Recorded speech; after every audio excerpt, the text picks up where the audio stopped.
Hi, guys, and happy Wednesday. It is your favorite day of the week. We are live in real time here at the Social Media Shows studio.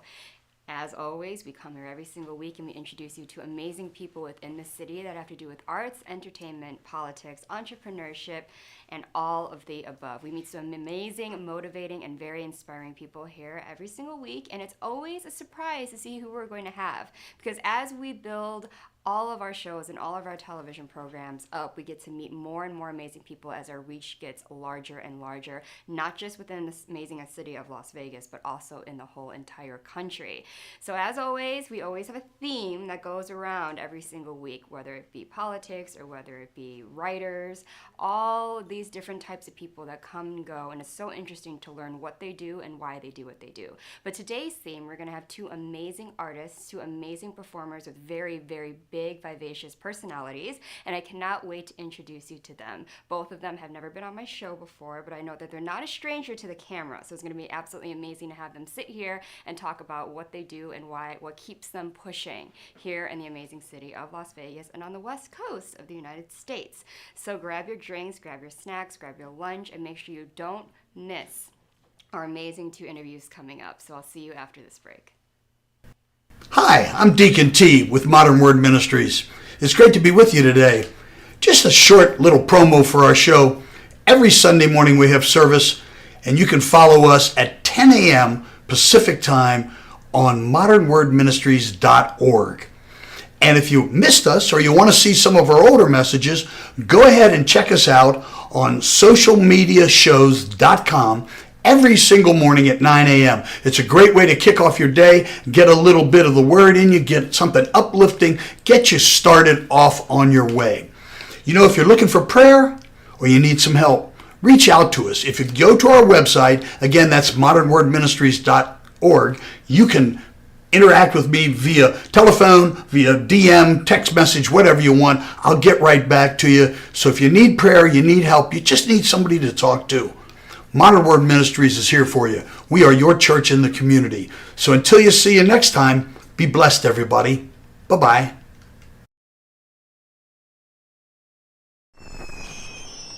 Traditional TV is going away. Hollywood is starting to fade. People are demanding real stories from real people. Our voices are now being heard in our own way.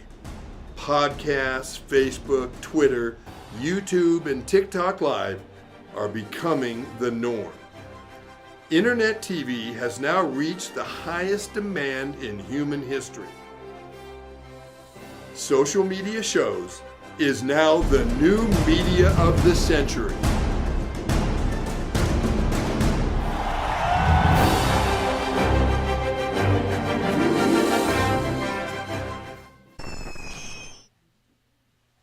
Hi guys, and welcome back to the Hot Seat. We are live in real time here at the Social Media Shows studio. You're watching your favorite show that happens every single Wednesday at 3 p.m. As always, I promise we're going to have an amazing interview today. We have two guests, and our first guest is a master at so many different things. He is in the perfect city for what he does. He manages, he's working at the nightlife, he's emceeing, he's doing entertainment, he's opening up his own agency, he does shows, he sings, just an all-around marketing specialist and entertainer, which is definitely perfect for Las Vegas. So everyone, please welcome JC Lopez. Hello, welcome to the show. Oh, I just noticed your stone, your necklace. Oh yes, it's Absolutely my amethyst piece, and it waves off that negative energy. Oh, great. I love that. Yeah, you won't find that here. Exactly. So thank you for being on the show. It's Thank the first you. time meeting. So I'm glad. I love meeting people on the show. It's the best thing about it is that new people come in and you network while we're on TV, which I'm sure you love.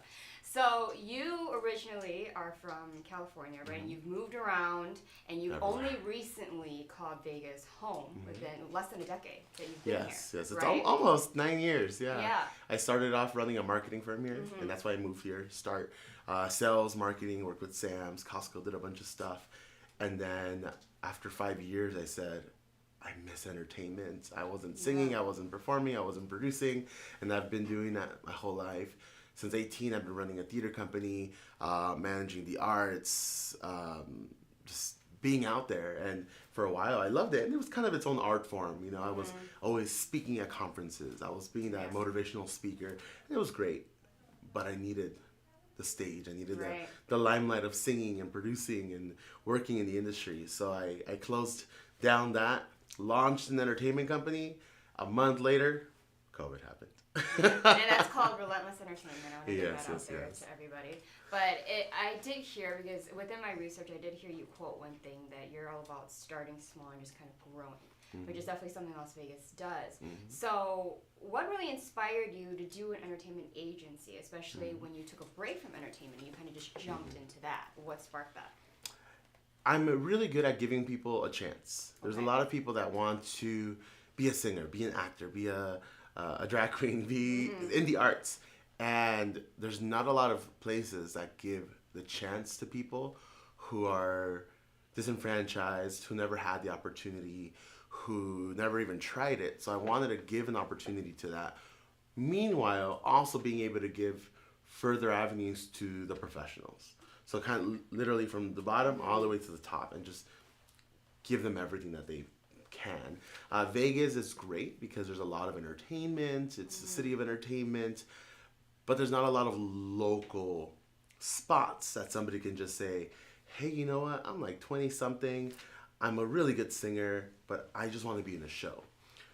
So I said, I want to build that local capacity, because back in LA, I would say, hey, I'm doing a show. Here's an audition notice on Craigslist back in the day. Yeah.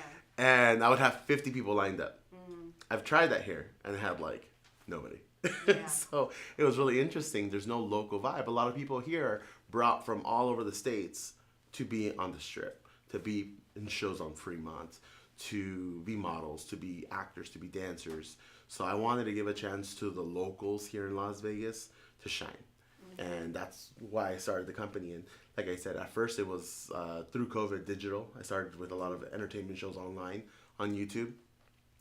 Then when Vegas opened back up, I did a lot of DJ gigs. I did a lot of things on the Strip, Fremont, and I gave a chance to people who had never been on the Strip or on Fremont, a chance to be seen by hundreds of tourists every single day. So that was really my biggest dream, just to give people like me, when I was younger, a chance to say, I just want to try it and shine.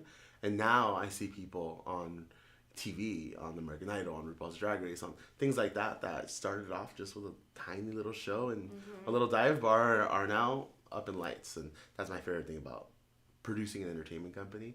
It allows others to shine. Yeah, because I know your resume, you yourself also perform. I know the Cat's Meow was one of them, like Hamburger Mary's was one of them, and it's like live entertainment while people are there drinking and they're eating and they're just kind of having the experience of Vegas, right? Just having a great time. And people don't understand that with that comes reading rooms and like being able to interact with whoever comes in the door. It's not like a set show. Exactly. So you come from a theater background, though, right? So Correct. you had studied in England too, and you did musicals. And so was there kind of a correlation where you're just like, okay, I'm going to go from that stage to kind of more of an improv, more very like MC life. vivacious, just very like in your face type of personal. It's very personal. It versus was musical theater. being in Vegas. I mean, Vegas. I consider myself kind of like a like if Mario Lopez mixed with like Jay Leno mixed with Cher, like And Adam Lambert. and an Adam Lambert, of Because course. he's I get that just compared. You know, The great look. personality. Yeah. So I figured, you know, because here, especially nowadays, there used to be a lot of musical theater in Vegas. There used to be a lot of theater shows, plays, musicals.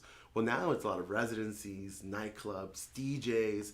So I kind of just wanted to keep up, you know? So I said, you know what, let me try the nightlife. So I went from, you know, being booked for a gig where I was a singer, classically trained, Broadway, to can you keep a crowd going in a nightclub? And that was a huge jump for me because I was not an upbeat guy. I mean, I kind of still aren't now. I love power ballads. I love drama, theater, you know? Yeah. So when they said, we love your power ballads, but can you give us something a little bit more upbeat? I started learning, you know, Gaga and Britney and, you know, upbeats, just really fun, vivacious type of performances. and mixed with my just natural energy as an MC, I was able to really kind of hit it off in Vegas, and I've been really proud of some of the huge gigs that I've had, whether it be hosting a red carpet fashion event, hosting drag shows all around the city, hosting singer showcases. I'm hosting the Yachty Girls on Saturday, and that's really great. That a little show that we built from the back room of the Nerd to now the Ahern, right by the Strat. Yeah.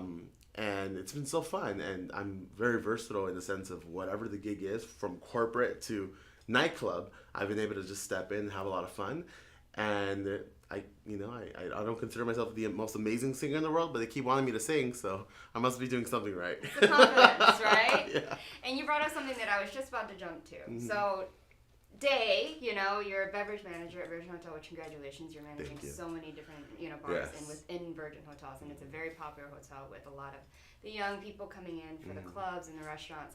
But then you're also doing, this crazy upbeat nightlife, but also going into character. Yes. So how do you find the balance? Is there like a switch that you do, or do you kind of have two different JCs?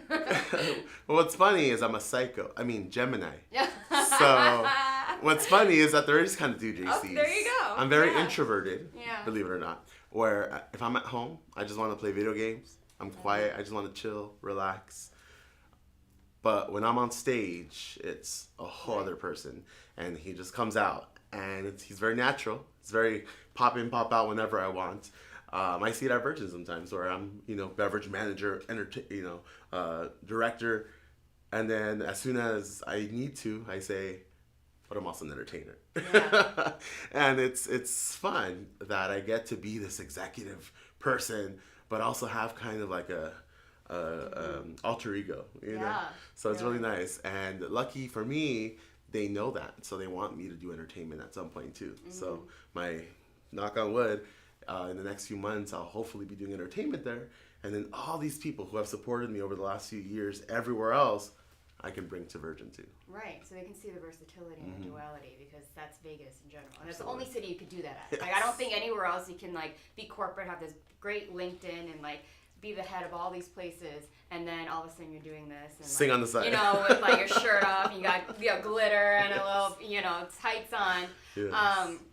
But how is it, would you say, for you, doing all of these things and holding the confidence, and then still being able to be like, I can be both? Does it ever drain you in a way where you feel like, oh my God, I feel like I have to be this at work, because you don't want to be too comfortable with your staff. Yeah, You absolutely. still want to be respected. You don't want to be seen as, oh yeah, he's fun. Yeah. I've seen him, at night. Yeah.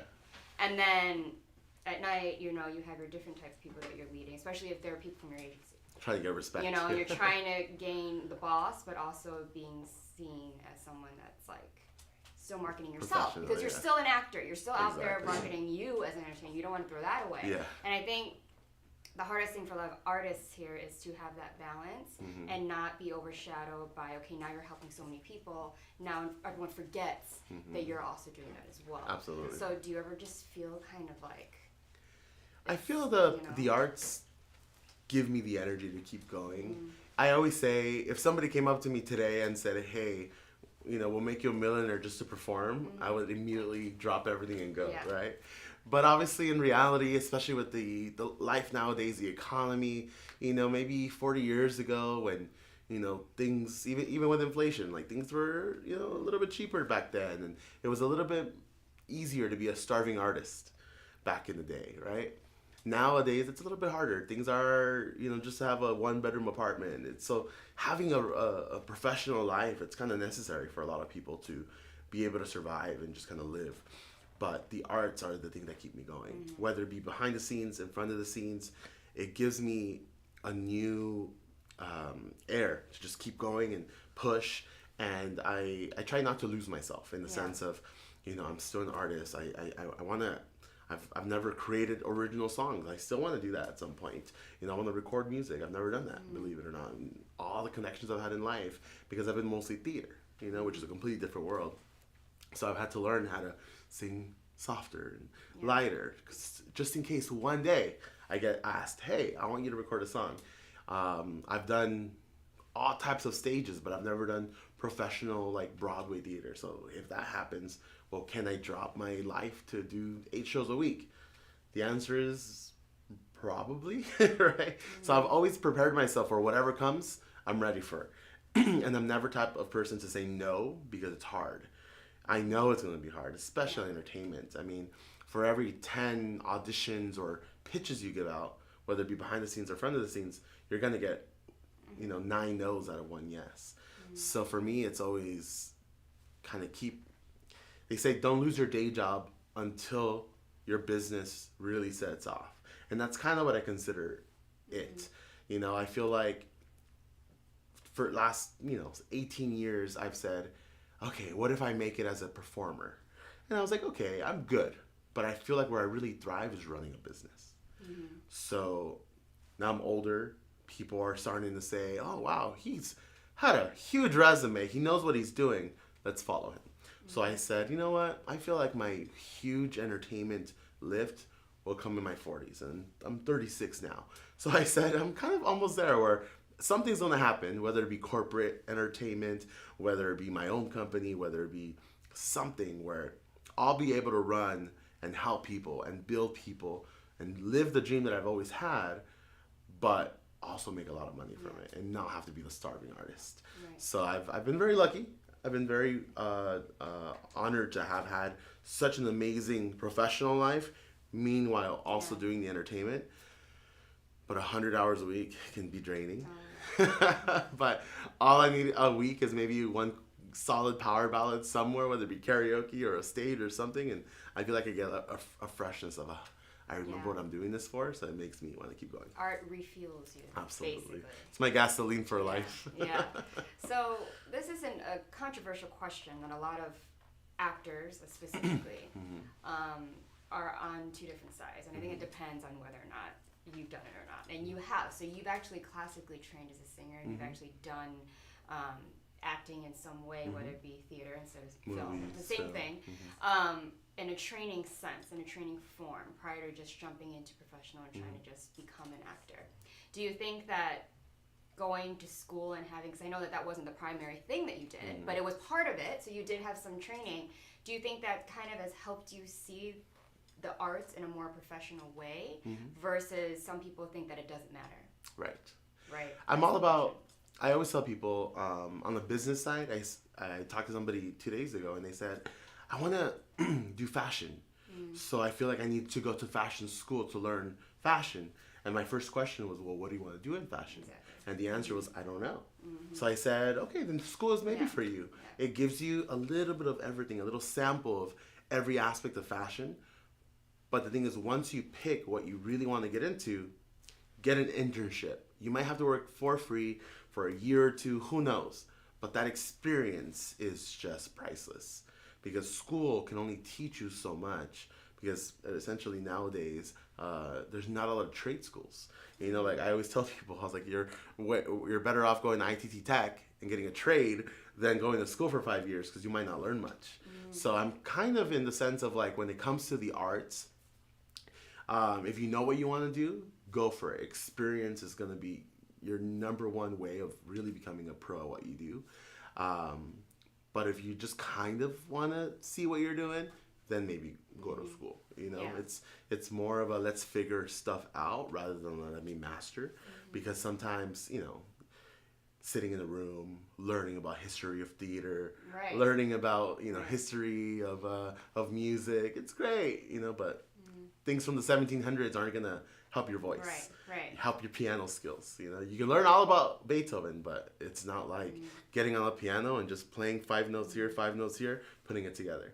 So it's really about just figuring out first what you want to do and then just putting 100% of your effort on just getting experience. Yeah, because if you don't know what realm of music, whether you want to be a composer, whether you want to be someone who just does musicals, there are many realms that you can't focus on one profession. Absolutely. Whereas I've noticed a lot, and you might be able to disagree, Vegas is so, let's take any opportunity and then act in comparison to people who actually have trained for a very, very long time, right? And so do you ever see when you're dealing with an entertainment agency, so many different personalities where you feel like you have to kind of calm down the scene in a way, how do I say this, where you gotta humble everyone for the city, because Las Vegas, like you mentioned, is very different in comparison. We're talking about New York, we're talking about Broadway, talking about Chicago theaters, right? We're talking about LA or like the comic scene. Yes. Right here, those scenes are not the same. And since you doing nightlife, I'd love to get your perspective on the type of people and how you deal with having your own agency and being able to be honest and say this job would be good for you because, but this one will not. I know that's what you want, right? So how do you deal with that adversity and all those different Absolutely. I mean, Vegas, it's a city of transient people, whether it be the people that live here or the people that visit. In any one show that I have people from 20 states minimum, from another 5 countries. So you really can't be the one-trick pony. If all I did was Broadway, I wouldn't have many gigs here in town because there's not a very big Broadway pool here. Right.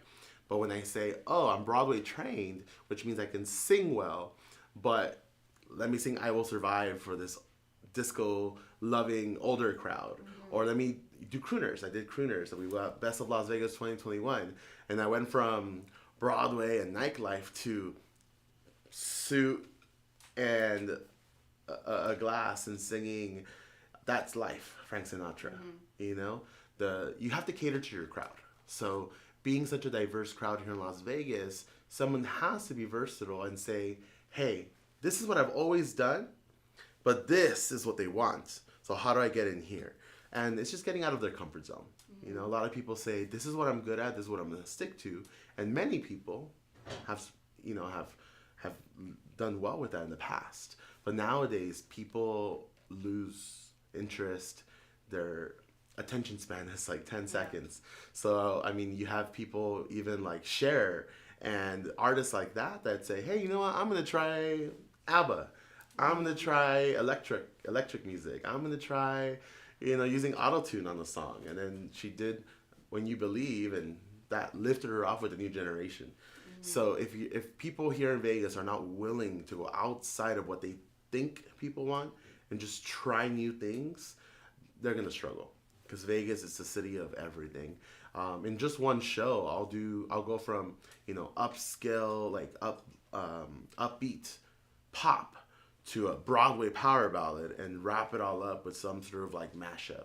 They love creativity and different. And if you dress sparkly and have amazing outfits, you catch their eye. Yeah. And if you don't change that, then you're going to lose their interest. So even in one show, you have to use different outfits. You have to try different genres. You have to try different energies, because Vegas, it's a very diverse crowd. We're in, LA, New York, places like that. If you're doing Broadway, you need to be a pro at Broadway because they're there for Broadway. Right. They don't want to see a nightclub act on the Broadway stage. Right. They want Broadway. Yeah. But then if you go to a nightclub, they want nightclub and go-go dancers and productions, lights, fog. So somebody here has to be accustomed to all those things in one show. So it's a lot. And that's why a lot of people struggle in Vegas. But if somebody's willing to go outside their comfort zone a little bit, I promise it works out for the best here. So you also do emceeing, you also do hosting. You do have a show where you interview drag queens, right?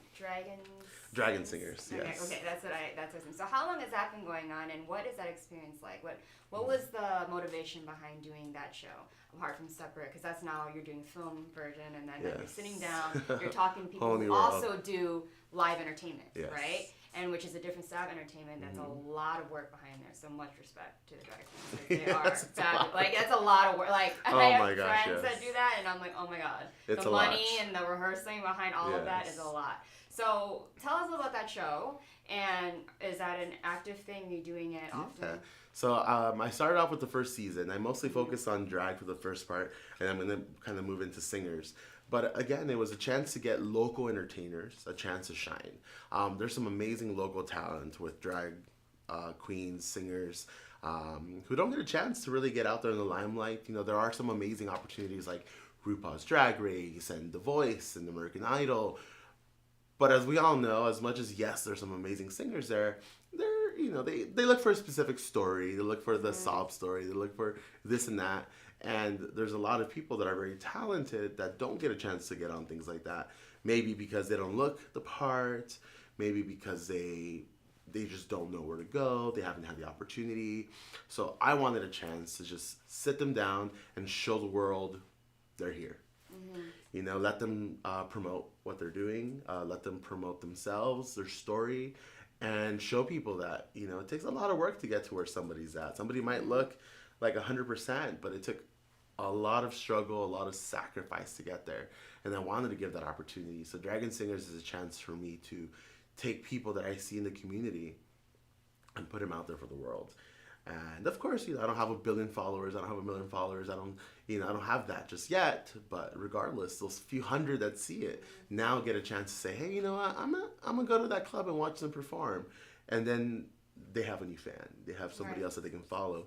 Meanwhile, also learning about 5, 6 other entertainers.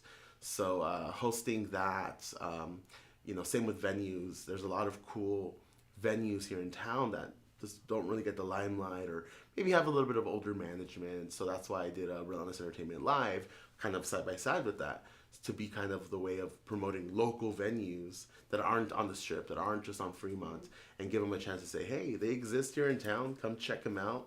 They might be struggling a little bit, so hey, give them a chance, build them up. And I've had a huge, I've had very positive reactions saying, hey, I didn't even know they existed. So I checked them out and I love them, or I went to go see their performance and they're incredible.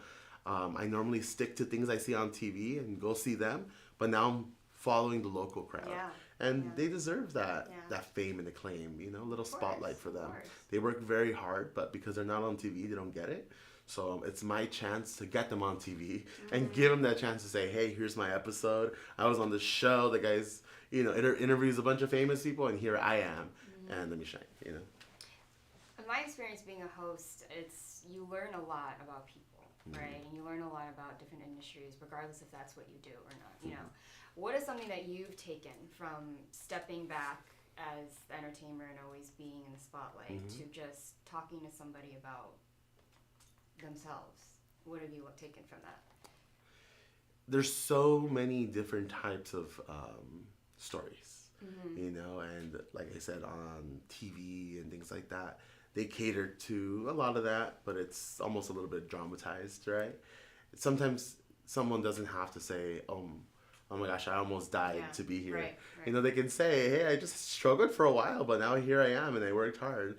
And there's so many cool stories out there, and people just don't get a chance to really get it out there. And sometimes they don't want to. They're scared of putting themselves out there, showing their vulnerability. And I've seen that when they do that, they become more confident. Because it's almost like they put their past to the side and then just say, hey, let's put it aside and just go for it. Because they know they're probably going to struggle again. But it's shown me that people still have that life, that old school, I got to fight till I make it. It's still there. Even though most people think it's died and that it's all manufactured nowadays. It kind of appears that way because TV and social media is so heavy. Saturated, right? Yes. But the fire is still there, and I love that. The old school, let me just go for it. Let me live a life performing, whether or not I get famous, is still there, and I love that. And meeting so many different types of people from different industries has allowed me to see that fire is still there, so I got to keep building opportunities for those people to shine. Now, we all know that marketing and arts go hand in hand, and which is why you're so great at it. But is there something besides the arts? You put the arts aside, you chose marketing as your primary, profession, and you're climbing the ladder, not just doing it as a part-time. What is it about it that you just love being, in hospitality? Because basically that's categorized where you are right Absolutely.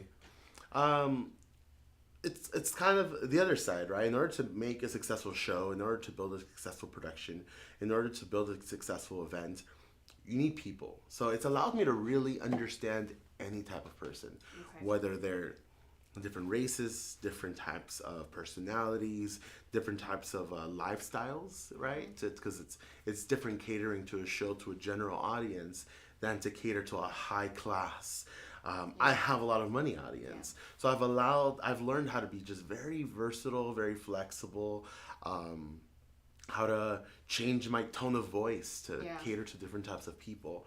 From you good to are you okay? Or everything going well.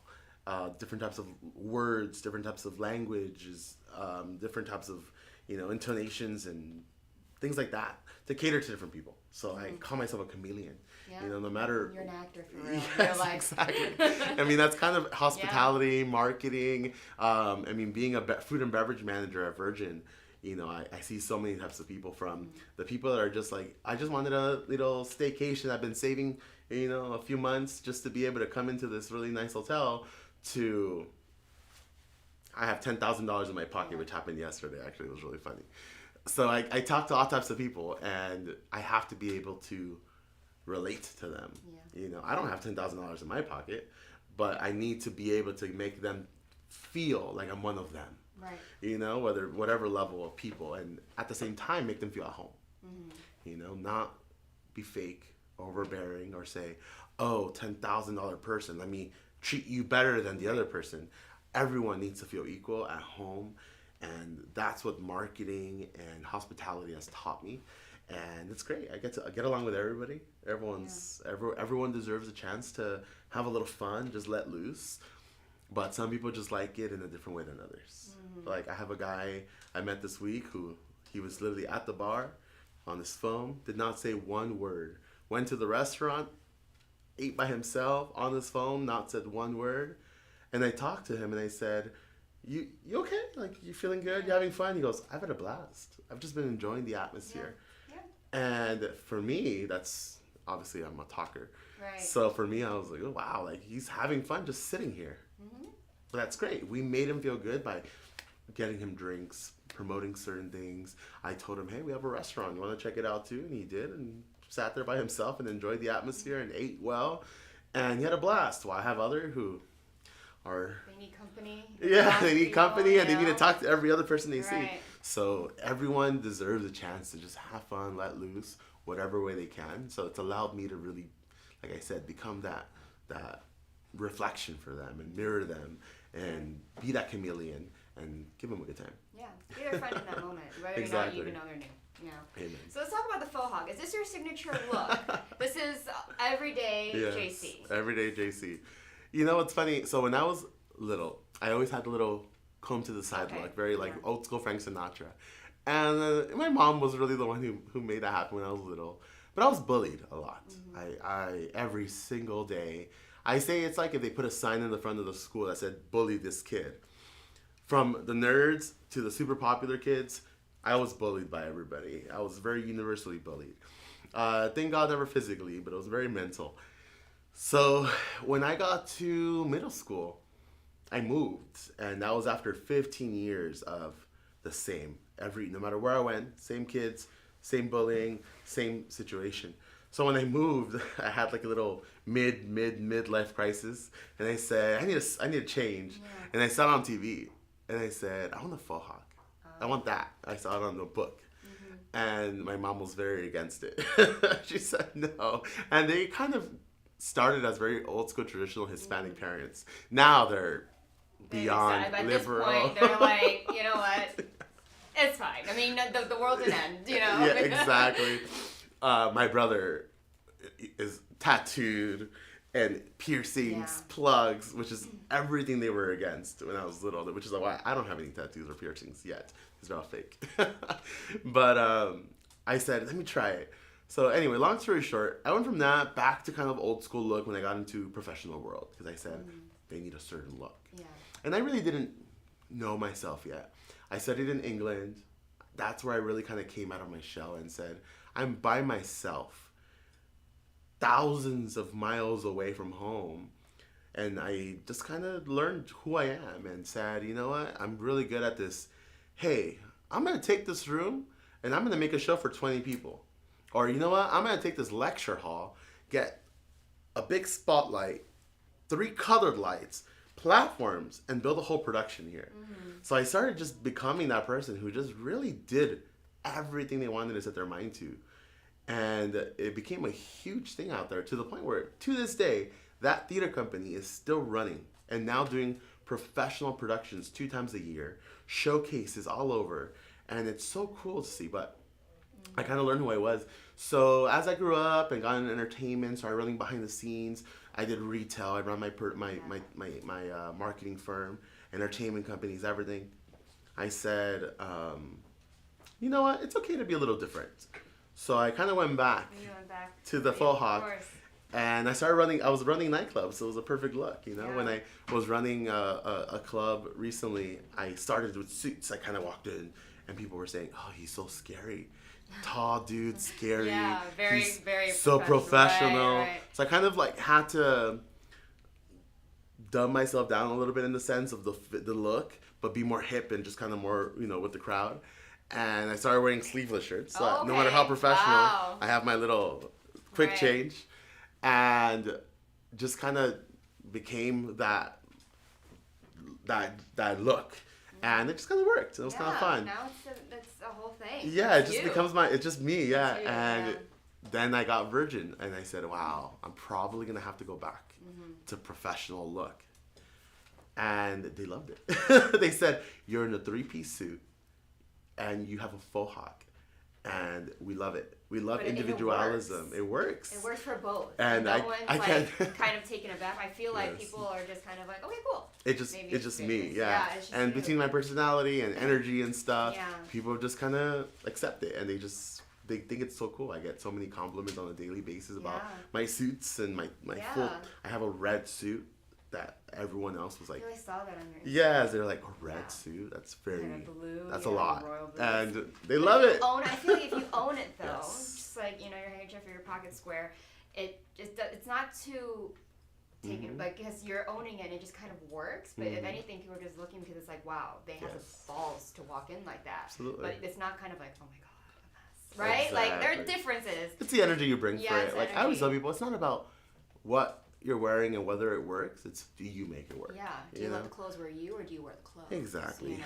And you can still be a complete professional and have people respect you at an course. executive level and have your own unique Of individuality. course. So I think that needs to be It's awesome. normalized more, right? I mean, Absolutely. if that's your style, it's just basic suit or a Mm-hmm. 3-piece, whatever, then that's you. But don't do it just because you think that that's going to make people like you more. exactly. You know? Right. So, the next question, we have a couple more questions left, so I hope you don't mind. I mean, I feel like you're No, really I love comfortable it. here, so you love it. I know you mentioned that you really want to, you know, be open to whatever comes your way, whether it be, you know, Broadway, film, recording, writing, blah, blah, blah. But is there something that deep down, regardless of whatever comes your way, opportunities, that you just are like, this is where I want to be, where I will feel like I succeeded, right? What would that be like for What you? would that be? What is it? Stardom? Is it Oscar? Is it just agency worldwide? What does that look like for you? I feel that when I was growing up, I definitely wanted to be the Tony winner, the Oscar winner, and stuff like that.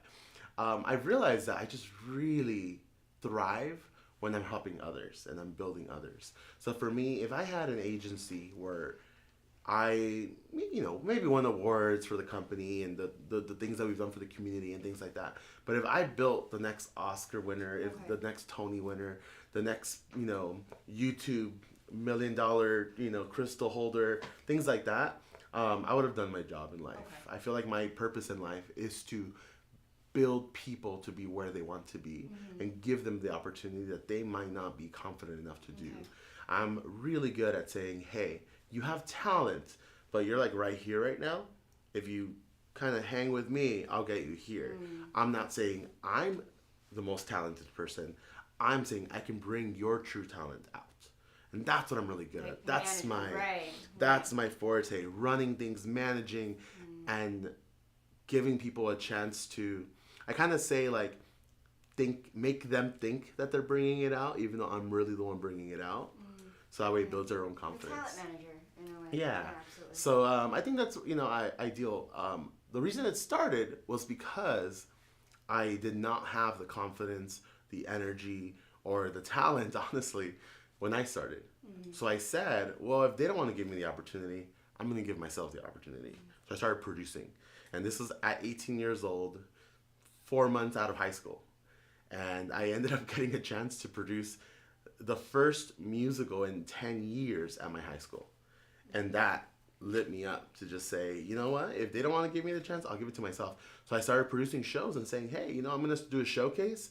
I'm the star, I'm the producer, but I also want you guys to be the star. And everyone's equal. It's like the Knights of the Round Table. I might be the head, the producer, the star of the show, but so are you. So all 10 of us are going to have solos. We're all the star. Each and every one of you is going to have a chance to be in the limelight and have your solo. No one's ensemble. No one's tree number 17. I want all of us to be equals. And that's how I run my companies. That's how I treat my employees. I always tell people I will never ask someone to do something I'm not willing to do. Yeah. So people always get confused seeing me in the three-piece suit and I'm picking up glasses, wiping down tables, and they say, "What are you doing? Who are you?" And I say, "This is my bar. Yeah, absolutely. This is my restaurant." Yeah, and you're setting a good example too, right? Exactly. Because it's not just being the boss of people. It's like that. This is what it is. It's doing the hard work as well, and that's how I also got there, right? Exactly. And it's a good example that you're laying. And so I asked this last question to every one of my guests because it kind of sums up who they are as a person. I think, within the interview, everyone learns a little bit about you. They're getting their own take, kind of what you stand for, right? And so the question is there a philosophy that you live by? I've been the last few years. I've been definitely living off the philosophy of life is short, but life is long.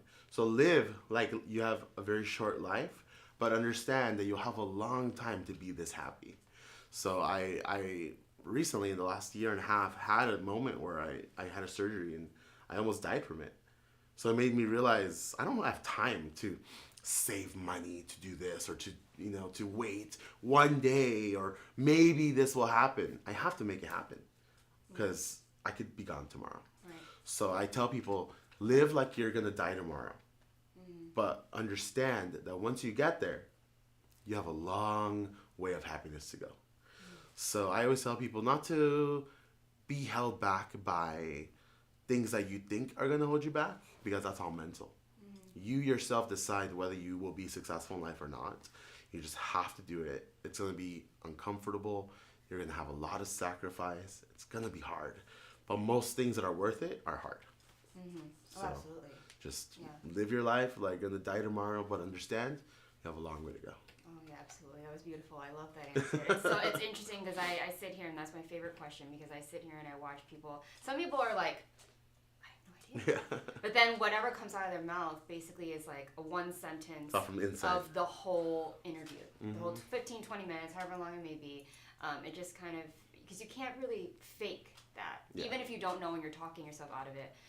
It's just something that comes out, and then if you reflect on your life, if someone were to go and either look at your social media or know you personally, it kind of does reflect, and it's kind of like, oh, that's interesting. Yeah. And not everyone's is the same. Exactly. I think in Vegas, a lot of people think all entertainers gotta be the same, right? Like fake it till you make it, or like keep pushing, perseverance. But it's more than that. Yeah. Right. And I like when people are vulnerable enough in this point of the interview to just come out, even if it's just word vomit. Yeah. Right.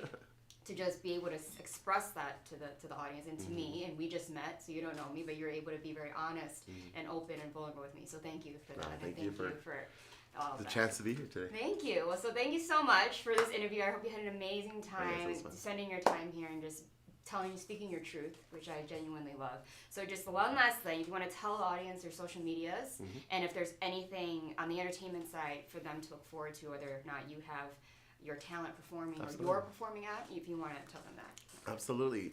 So you can find me on all social media under JC Lopez LV. That's JC Lopez Las Vegas LV. This Saturday, I'll be hosting as cruise captain for the Yachty Girls, which is an 80s yacht rock show at the Ahern Theater, which is next to the Strat on Sahara. And it's a super fun show. We are sold out, which is amazing. However, there is a few rooms we can squeeze by, so look up Yachty Girls Las Vegas on Facebook, and you can find a little bit of information on how to get tickets. Every Sunday, I'm at Queen Las Vegas hosting the Queen's Comedy Ball, so you can be the next queen of the ball. Just come on down, enjoy an amazing show every Sunday at 8 p.m., and you can get a chance to get crowned for the night. And then starting May 12th, I'll be producing a drag brunch at Planet Hollywood at Rosa Mexicana, which is going to be an amazing brand new production in an amazing location. And I'm really excited to give a chance to these amazing local queens to get a chance to shine on the Las Vegas Strip in the middle of the action, and it's gonna be an incredible time. So make sure you guys follow me at JC Lopez LV or Relentless Entertainment on Facebook and Instagram for all the information. And if you know me, I will be posting every day. As you should. And are people open to contact you about whether or not they would like to know more about your agency Absolutely. and to get signed or things Absolutely, like that? yes. If you look up Relentless Entertainment and just want to get signed up for a newsletter or information about future performances and opportunities to perform, to host, I am connected with a modeling agency who's always looking for chances to perform and get booked as well. So just let me know. I am always open. My phone number is on every website, every Facebook page. Feel free to just message me on Instagram, Facebook, text me, and I'm more than happy to be your new best friend in entertainment. Perfect. Well, JC, thank you so much for being here. I hope we stay in Thank touch you. and we can Yes. be each other's new best friends in Absolutely. entertainment. Everyone, JC, make sure to follow him. Give him a round of applause, everybody. And when we come back, we're not done. We have another amazing, upbeat, vivacious guest to sit in the amazing hot seat. So I'll see you right after this break. Hello, Joseph. So media. I want to thank all of you for your support through these last several years. And it's been a lot of fun. We've given people a voice they never had before. Now, social media shows is always collaborate with our veterans to help them do things and help out the veterans who are struggling today. And we teamed up with GI Connections, connecting veterans with resources. So please consider helping and donating to this great cause because we're always doing things for veterans. So GI Connections, social media shows, and you is what makes the world a better place. Once again, Joseph Skoda, proud United States Air Force veteran.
Are you looking to record or film your podcast? We have the sound room and all necessary equipment you need. Contact us for pricing and to schedule your tour.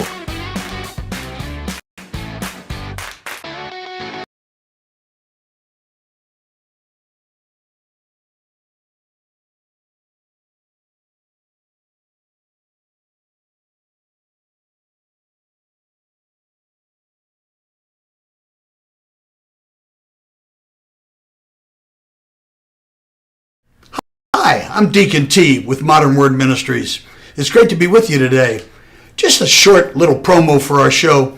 Every Sunday morning we have service, and you can follow us at 10 a.m. Pacific Time on modernwordministries.org.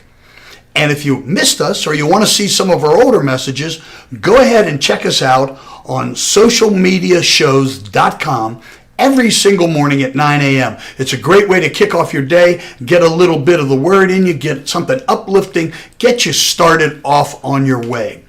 You know, if you're looking for prayer or you need some help, reach out to us. If you go to our website. Hi guys, and welcome back to The Hot Seat. I'm your host, Priscilla Moy. So I really hope you guys really enjoyed that interview with JC Lopez. It was our first time meeting and first time introducing you guys to this guest. I love when the audience either gets a recurring guest or a new person, or they've been on a different show, but we can bring out something new every single time. And speaking of recurring and bringing something new, we actually have an impromptu person that happened to pop in today that would also like to sit in the hot seat while we wait for our other guest. So you've seen him all over the place, whether you're in LA or Vegas, and definitely a lot on social media shows. He's amazing, and every time he comes in here, he's got a whole new look and a whole lot of stuff going on. So everyone, please welcome Paul Gunn. Welcome back. Mr. Purple Hair. Hey. Good to see you. Hi, everybody.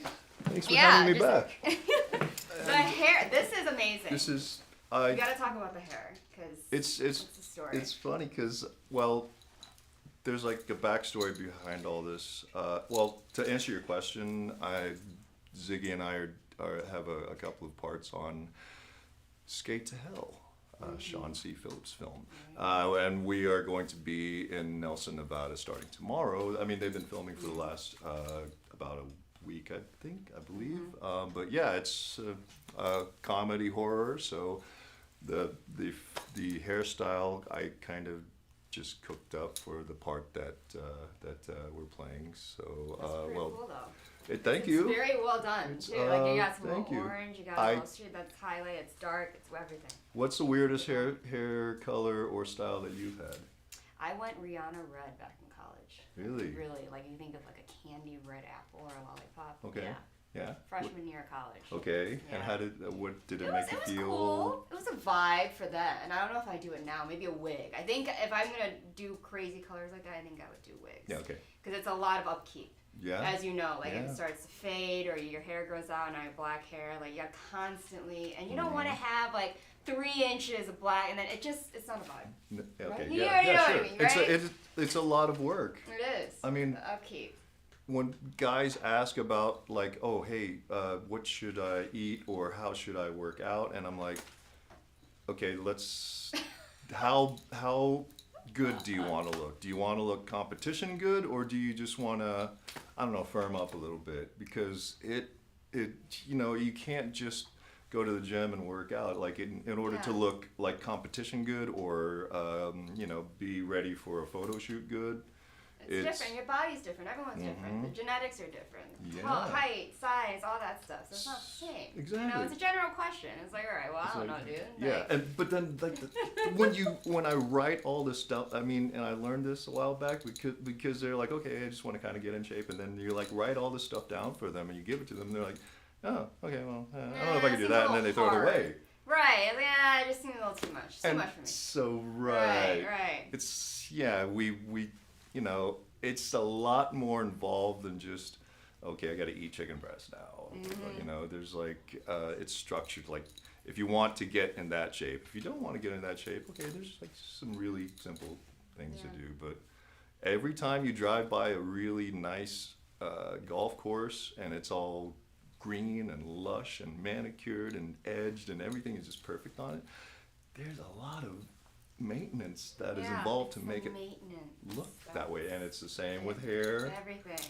It's a lot. It's a lot of work, guys, to be fabulous. And I understand like now when girls are like, oh yeah, I'd rather just put on a wig or put on like the clippy things, and because I was like a hair model for a while, and I worked for Robert Cromians, Paul Mitchell, Sebastian Redkin, Wella. I mean, I was kind of like the hair show whore in town. And it's just because like having Asian hair, like first off, it's very durable and it bounces back. So Yeah. whenever you have like weird stuff done to it, you bleach it, you strip it, you color it. Like our hair kind of tends to like just rebound and come right back, and because it's really thick. Yeah. And like there's I don't know, it's very durable. Number one. Number two, it holds the style It and the does, color yeah. and stuff. So we would get hired a lot for hair shows, Yeah. and I'm like, I've had so many different hairstyles and so many different haircuts and colors but Yeah. it's a lot of maintenance, and like you can damage your scalp. Oh yeah, and the stuff. scalp that starts to burn and stuff, and just it's too much. Yeah. But let's talk about. What I really want to ask you is what happened to the Facebook? You got hacked, and now like I got this friend request that was like Yeah. not plug it, and I was like, this is fake. I was like, I sat on This it, is a little and I had sus. to observe, and I had to It's a make sure because like he has a certain posting style he does. He's very honest on his Facebook. So I was like, let me watch for a while because here I am to have who's the real one. Right. So what's going on with that? I made some videos on TikTok, and then I used their music on there. But then when I went over to Facebook and I posted it, they don't coincide. And Oh. so I had like BMI or I don't know, Warner Brothers, and they're like, we need you to take down your posts and stuff. And I'm like, okay, whatever. And then but they're serious about it. So yeah, you could get your Facebook banned, Wow. which is what happened to me. That's insane. Yeah. That's So great because sometimes they'll mute it. Right, Right. I've gotten a lot of videos where they're just muted, and I'm like, whatever, it's fine. But like for the whole Facebook to be taken down, yeah. that's crazy. Because you're very active too. Like, what I'm is the vibe? I don't know. Have you ever had like stuff? What's the worst thing that you ever had to deal with on Facebook? I mean, not much on Facebook. But as regards to the like Meta, it's just if they just say, oh no, this is not allowed to be shown in certain countries based on the music or copyright. But thankfully, I've never been fully hacked. Okay. Okay. Well, on a good note is that like the less people I have, like it's easier to you see what people that I actually know are doing and friends. Yeah, I and know so- it's a vibe. So at least I know it's real because I'm just like, yeah, this is Paul. That's really the nice. posting was pretty much up to with this Oh. person. I was like, yeah, that's Yeah, him. I he's- don't think you can impersonate. His sentence composition and his grammar are just it's terrible. Every day is a new day of Paul. It's always exciting. So I don't think anyone can fake that. It's hard to fake. It's But what? So Yeah. since I've last seen you, you're talking a lot about your history, your theater, all the things, and where you're at now. How's it going with the hustling? I mean, you seem constantly booked based on this new Facebook. You're always doing something. You're doing some new photo shoots. You're posting some throwbacks. But now It's- here you are doing movies. So what's the Okay. gig life like? Like, what's the vibe? So, thank you for asking. So last year, SAG had that strike, right? So we weren't working a whole lot then. And then after the strike ended, wow, great, but it's now hiatus because it's holiday season. So there's like usually a break between like about Halloween till about spring break, and they usually show reruns of things, and then you got it's the holiday season, so you have all these like Rudolph the Red-Nosed Reindeer and all that stuff, and then the Super Bowl, and there's all these things that they have planned out. So like a lot of times the movie industry kind of takes a break then, and series take breaks then. So didn't have a whole lot going on since last summer, to be honest with you. I went to Oregon and I helped my mom. My stepfather passed away about a year ago from a stroke. No, that's all right. Thank you. And but she was out there in the middle of the sticks and has like maybe within a mile, like maybe 5 or 6 neighbors, because she's out in the boonies. So if you think of Eugene, but by the coast, and it's beautiful there. It's quiet. I got a chance to. It's like the universe finally put me into a place where I was forced to try to write something, and that's something that I've been putting off for a long time. So to answer your question, I decided, okay, well, you know what? I came up with some story ideas and concepts, and I had it. I didn't know what I was going to do with it, but eventually Ziggy and I ran into this great it's kind of like meeting Gandalf or Yoda or Merlin, Yeah. because he's been in the industry for a long time. And Chris, I love you. Thank you so much for everything that you've done and shared with us. But Chris, our friend, has been in the entertainment industry for over 30 years, and he started off as a film developer, but physical film. So there's those dark rooms with the chemicals and stuff, and he started off there. And then he worked his way up, and he started taking photographs, and then he started doing like New York Fashion Week and London Fashion Week and Paris Fashion Week, and so he's really good with glamour type Okay. pictures. Yeah. And then he started, shooting film, and he's gosh, like such a renaissance man. Like, I've had a chance to travel a lot, and I've had a chance to do a lot of wild and crazy things. But Chris, oh my gosh, like he can edit film, he can shoot film, he can shoot pictures. He can also do special effects, and he can also do Unreal Engine 5, what runs those big, like the LED screens. So basically, we decided to team up, and he has like a whole slate of films that are ready and edited and ready to go. And then he has like about 40 screenplays and concepts that he's sitting on, because he was, waiting for the right people to come along. And I worked with Chris on it was a Bailing film, and it's called Loose Ends Down, and it's still in post-production right now. But we got to talking, and he's interesting to me because he's an older than me, and he's an older Asian dude with long hair, and he has a British accent. Amazing. Yeah. And he was born in India, grew up in the UK, and he has a UK schooling, and he has like the UK, like when it comes to theater or English and like they're like, in our realm, in the world of theater and film, that's broadcast in English, like they are top notch. And then he moved to Hong Kong and started doing things there. So he's very trained. Cultured. Yeah. Yeah.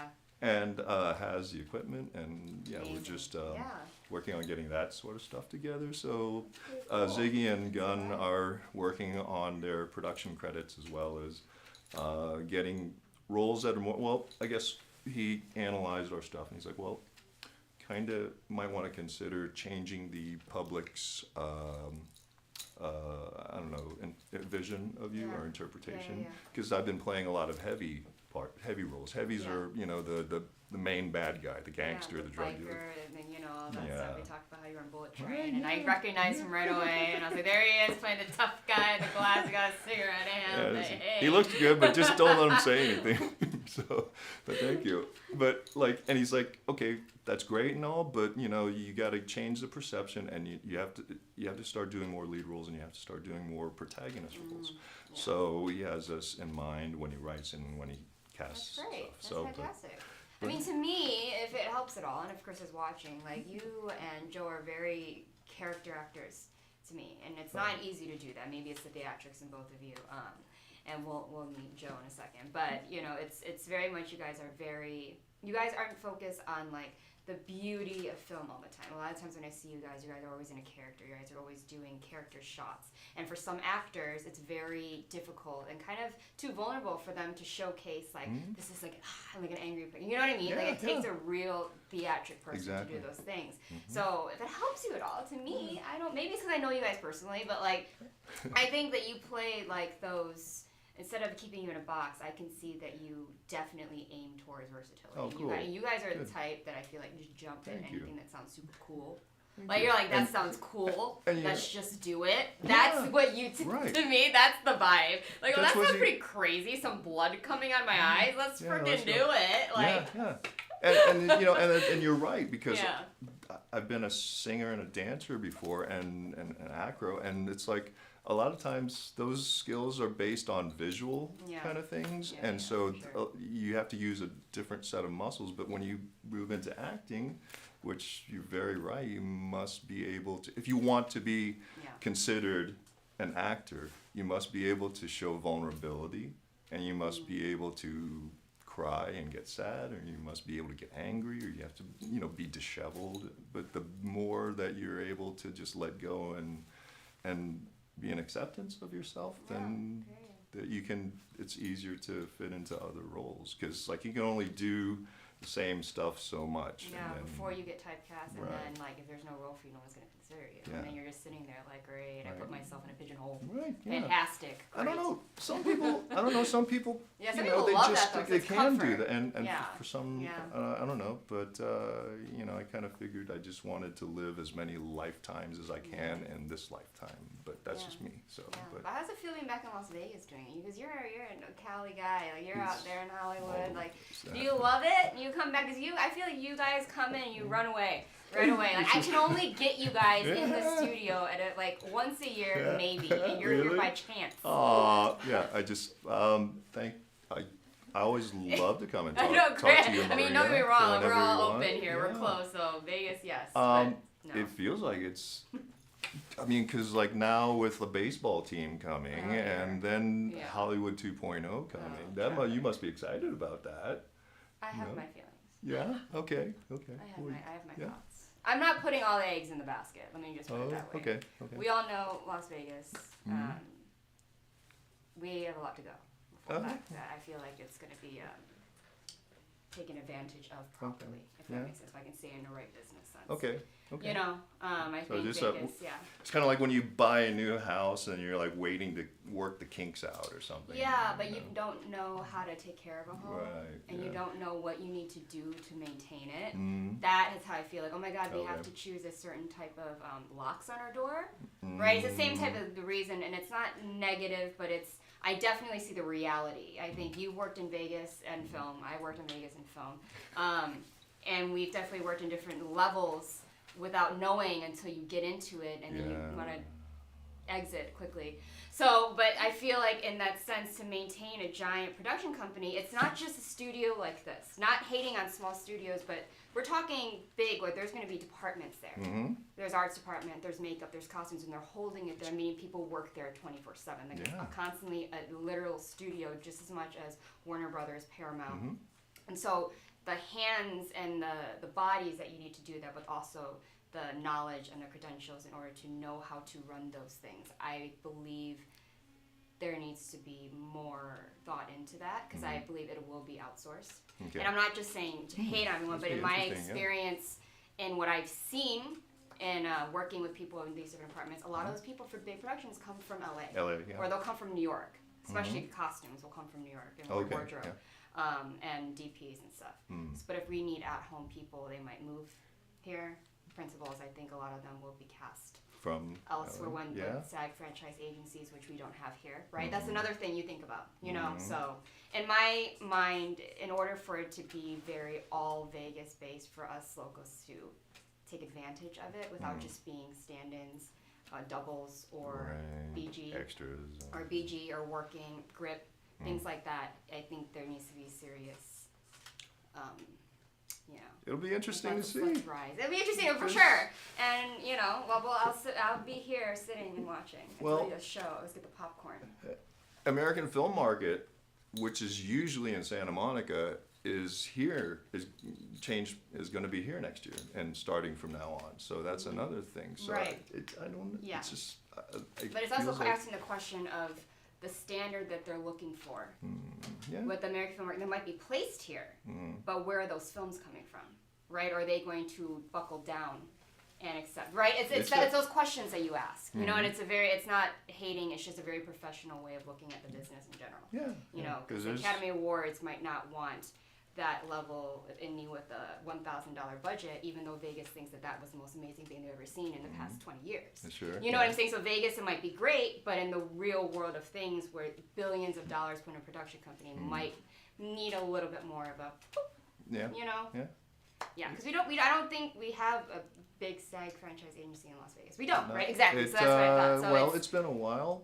I used to Yeah. be with Lens, and but I think Jackie Bascal is, but yeah, there's not enough. but I get $200 10-hour background from agencies like Yeah. those, and even then sometimes they'll be like, no, sorry, you don't qualify, and I'm like, I didn't ask, but thank you. So you know, things like that. So it's more so if to take advantage. I think there's hope, but in reality, I think we can't just bank on Mark Wahlberg bringing that here, and then just him being the ticket to success. I think we still have to work for it. Well, Yeah. ideally, if I get anything, running, and Joe and I, because Yeah. we're working on stuff with Chris, and then I would ideally kind of like to come back here and put all my friends to But work. you guys are also see, it's awesome, but you know what I mean. But we'll, yeah. Yeah. So, Yeah, but that'd be great, though. I'd like to, but we'll see. But it takes people like that, though, in order to know film, to bring film, and have film here Right. at that. You know what I mean? Yeah. So it takes people like you and takes people like Joe and Chris to make Vegas have that same level as maybe Hollywood Right. 1.0. In 1.0. Whatever you want to call it. 1.0, Is it, 2.0. or is it it is what it is. Atlanta? Well, I was talking to like a buddy of mine who's a producer, and he was like, because it's like when you get to the point where you can start hiring people for things, and you're thinking, oh well, I should get my best friend or my sister, brother-in-law, whatever. My producer friend who's had some experiences, he's like, look, I'll give you my experience with it if you want to know. Like, yeah, sure, please tell me. And he's like, listen, as much as we love our family members and we love our friends and we want to see them succeed and get forward in whatever they're doing, you got to understand that the business is difficult to get into because it is unlike any kind of business that you've ever been in. And in order for you to succeed, you must love living that lifestyle and doing that work.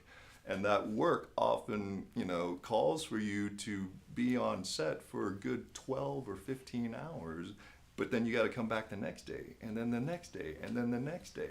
So if you're not used to that and you're not flexible, it's going to be a pain in the butt. And then what happens is when you hire that person and then they're like, oh, I just made plans with so-and-so and then we got to be out of here tonight. And then you can't let them out because we're not through filming. Right. And then they start getting antsy or they don't understand. And it's like, look, I want to get out of here too. And then if they decide to get frustrated, ticked off, and then leave, that puts you in a bad position. And then Now you look that like puts pride, you, and then see? now you're risking a friendship or, so there's a lot of stuff that goes on behind the scenes. And it's overshadowed by ego because they hear, oh, it's a movie. I'm going to be a star. But they go in there not knowing what you got to do and what you also need. You also need to contribute. Yeah, right? yeah. Like you also know this experience. Well, then maybe it's from the theater at work ethic. Yeah, within yeah. You, that you know that you got to walk in prepared and know that You have to do the work. And you don't want to just be there and be like, You don't- oh, I'm amazing. Yes, I know. It's not. You're making me recite the lines right now. Seriously, It's actual work. Yeah, it's you actually have to- you can't it's a just thing, hang it's a out thing. with a bunch of movie stars. and then call yourself a movie star. Right. You have to be able to know your lines. You got to be able to have ideas. Who and knew? get stuff. So, OMG! there you go. Acting is not just reading. You're welcome. If we I can just do saved that. you a ton of time if you ever thought about doing this sort of stuff. I know, but they do that because Hollywood 2.0, it's here. It's our ticket. That is what I'm trying to say in a less casual form than him and I would probably do off camera. But So, but yeah. Already got hate for it, but hey, whatever. that It is what it It is is. what We it all is. have our own opinion and experience, and from mine, I think we have a long way to go for those reasons. sure, It's not yeah. about being a star. It's not Las Vegas doing it for you. You have to. You have to We do gotta your be homework. here. You have to think ahead. You have to communicate. Yeah. Get to the point. Yeah, and if you also wanna have to get take the level as direction. Mark, if you want to work alongside people like Mark Wahlberg, Leonardo DiCaprio, you got to walk in holding your own as much as they do, Exactly. and not ego, Right. talent, and that's why I think Must craft, be able. It's a craft. It's a craft. Must but be able to take directions a first time. If you got to repeat it over and over again, it's redundant. And you don't understand what they're saying. Redundancy equals more time on set. More time on set equals more money. Right. So Help. Step on the X. Where's the X? Yeah. Oh my God! It's that black sticker on the ground. Where? You've been there. upstage, downstage. You've been there. stage You've right, been there. stage left. Where? And it's right there. And that's the thing. only black thing on the ground. You gotta have your training. You gotta know. Oh, are we on? Huh? Oh. Anyway, you gotta Right, be able to huh? contribute. You gotta be able to pull your weight. That's it. Because anyway, It's that's just all I'm about being going to say. famous, guys. That's all we want. It's Hollywood 2.0 is fame. Yeah. So there's kind of. But anyway, we are going to bring Joe. That was our little kill time with the amazing Paul guys. That was but a it's warm up. little Thank you, everybody. warm-up Thank you. For who's to come. Thank you, because Maria. They're 2 and 1. Yeah. So, but yes, we are going to cut to a new break because they're dying of laughter, and I think we're talking too much because we're spilling too much tea, and I don't need any more people on the hit. I don't need any more hit lists. So anyway, when we get back, we're going to meet the other half of Gun, and we are just going to get right into it because she's going to be her own personality as well. So right after the break, don't miss out on this.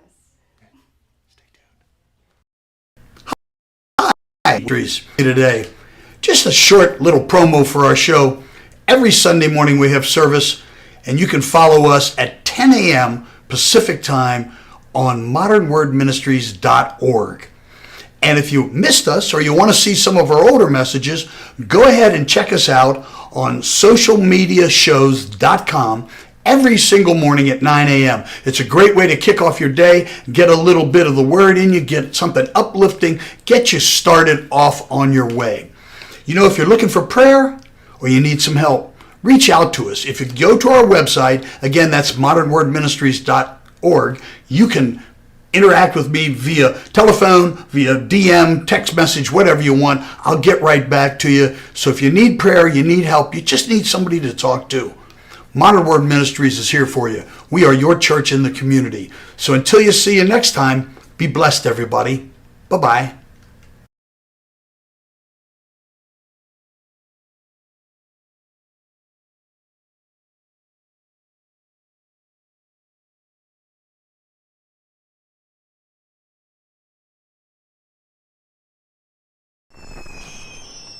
Traditional TV is going away. Hollywood is starting to fade. People are demanding real stories from real people. Our voices are now being heard in our own way. Podcasts, Facebook, Twitter, YouTube, and TikTok Live are becoming the norm. Internet TV has now reached the highest demand in human history. Social media shows is now the new media. Hello, everyone. This is Joseph Skoda with Social Media Shows. Well, I thank all of you for your support through these last several years, and it's been a lot of fun. We've given people a voice they never had before. Now, Social Media Shows is always collaborating with our veterans to help them do things and help out the veterans who are struggling today. And we teamed up with GI Connections, connecting veterans with resources.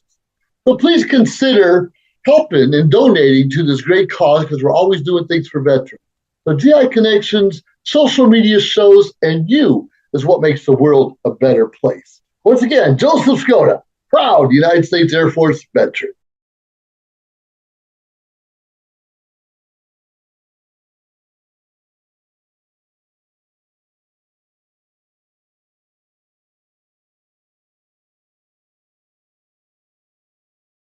Are you looking to record or film your podcast?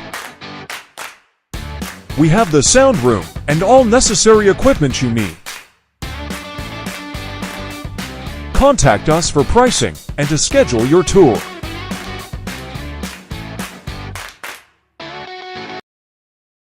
Hi, I'm Deacon T with Modern Word Ministries.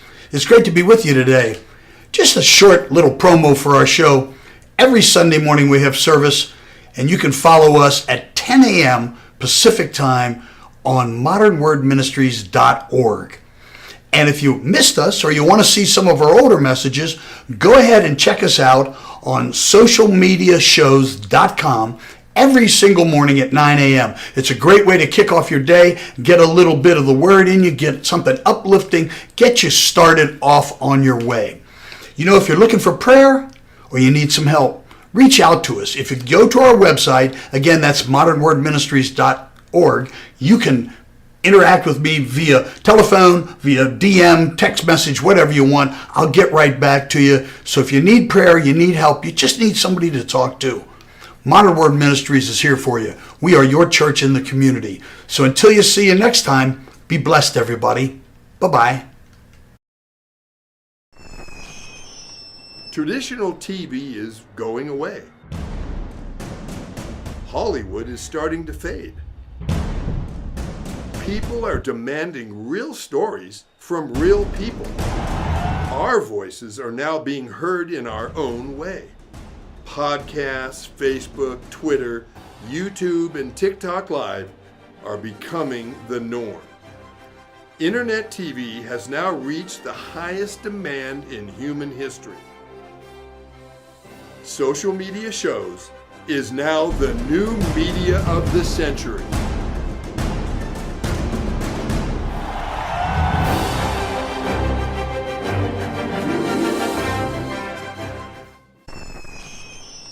Traditional TV is going away.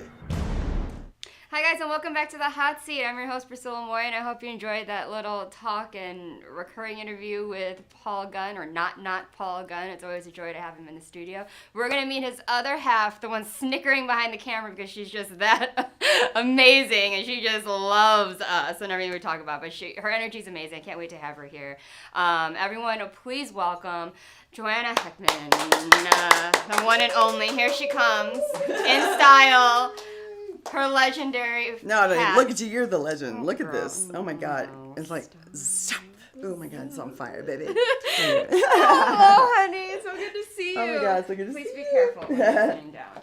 Oh my God, you have your legendary, iconic leopard hat on. This is like This is my thing. This is your staple, Yeah. I think you This talk is really, about, yeah. really a weapon. Oh, it should. It's a workout too. You can switch off. But I hear you wear this a lot for auditions too. Like this is kind of your staple hat, your staple look. Yeah. When I used to audition, it's been great. I haven't had an audition for quite a while. Okay, I'll tell you the story. Michael Caine, he really has influenced me so much. He went on like 300 auditions before he ever got anything. Yeah. And he said, the secret is, there's no shot. You just don't quit. You just keep going. And that's the secret. And the other thing, he had this really like 30-foot long scarf. So at his auditions, he would like wrap it around and around and around, because he said, how are you going to stand out? Now I call it the fava bean moment, like.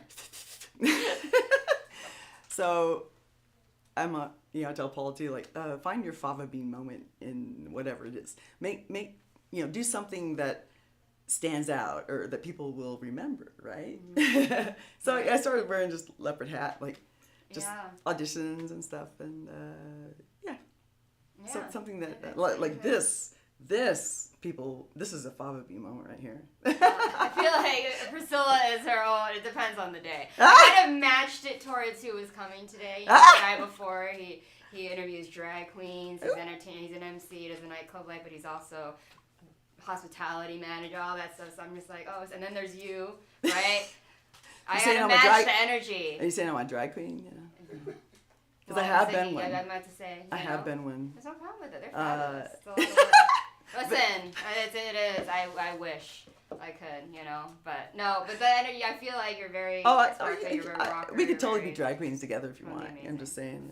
And you need a name. You got Gunn, you got Ziggy, and you need to make up a name. Yeah. But starting from the beginning, so you have a huge resume, right? Like, I look you up, and what's interesting, what's news to me is that this is your stage name, right? Gene Heathen is my stage name, yeah. Ooh, there's a story behind that, too. Are you willing to talk about it, or is it too sensitive a topic? No, we can talk about it. Let's talk about it. So you have so many different identities. When I type in your name, how I know you guys, right? All this stuff comes up. I was like, is this her? I was like, it's gotta be. So then I put in Jordan actor. I was like, okay, it's still coming up. I was like, all right, this is new, right? And then Jordan Ziggy, and then it's just coming up multiple different things. Gene Heathen and all that stuff. So what's the story? Oh my God. Lovely. Well, actually, I need to finish my drag queen story first. Okay, go ahead. I was gonna see. It was funny. So Ron and Jimmy Starr and Ron Russell had interviewed Paul and I, and they're like, so many of our female friends look like drag queens. They're like, a lot of them do. And they look at me and they go, well, we never... You look at you and say, oh, you're a drag queen. I go, oh, but I can. And I have. Yeah. Being in the ballroom dance business for years, I was a pretty fierce competitor, so my nickname was Vicious. Mm-hmm. However, I never walked on anyone's toes. I have my principles and always kind to people. I never threw them under the bus. That's just the way a human being should be, right? And professional too, Yeah. especially when you're at space. Yeah. And it's so weird when you come across in this business these people think they have to be these divas or whatever, and the real people that I worked with, like in Casino, where I got my SAG card years ago with Robert De Niro. Oh my God, he's amazing. He's very private and quiet, and I really relate to him because I'm like very shy by nature and kind of a recluse. Yeah. So I was always kind of the lone wolf, and people don't need to be these pretend divas and shit. Anyway. I mean, that's your role, but not in right. Your life. It's fun right? to play, Right. but God, treat people that's what I'm saying. well, Yeah. right? And that's what we're talking about with Paul. Is just doesn't have to be all that. It's work at the end of the day. And I think you, like, as much as Paul, he's from theater, you also have been in theater and been in dance especially.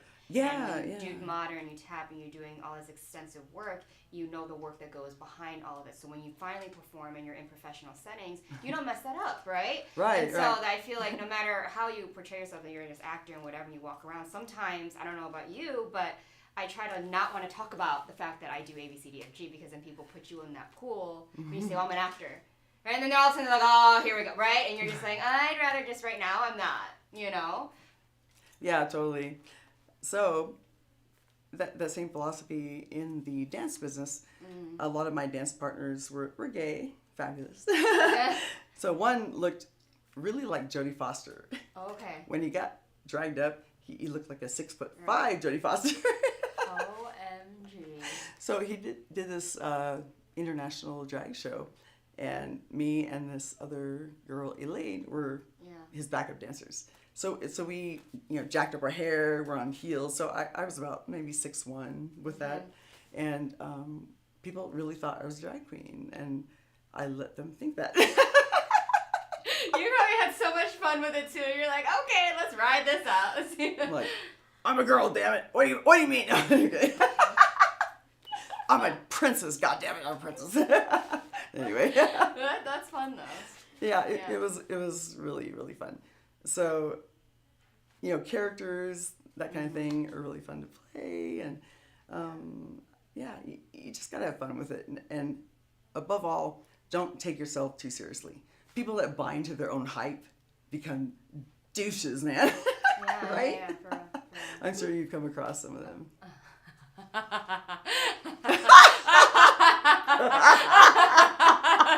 I shouldn't be laughing like this, but it's just coming out. It's a trick. Let's all just take a moment. We all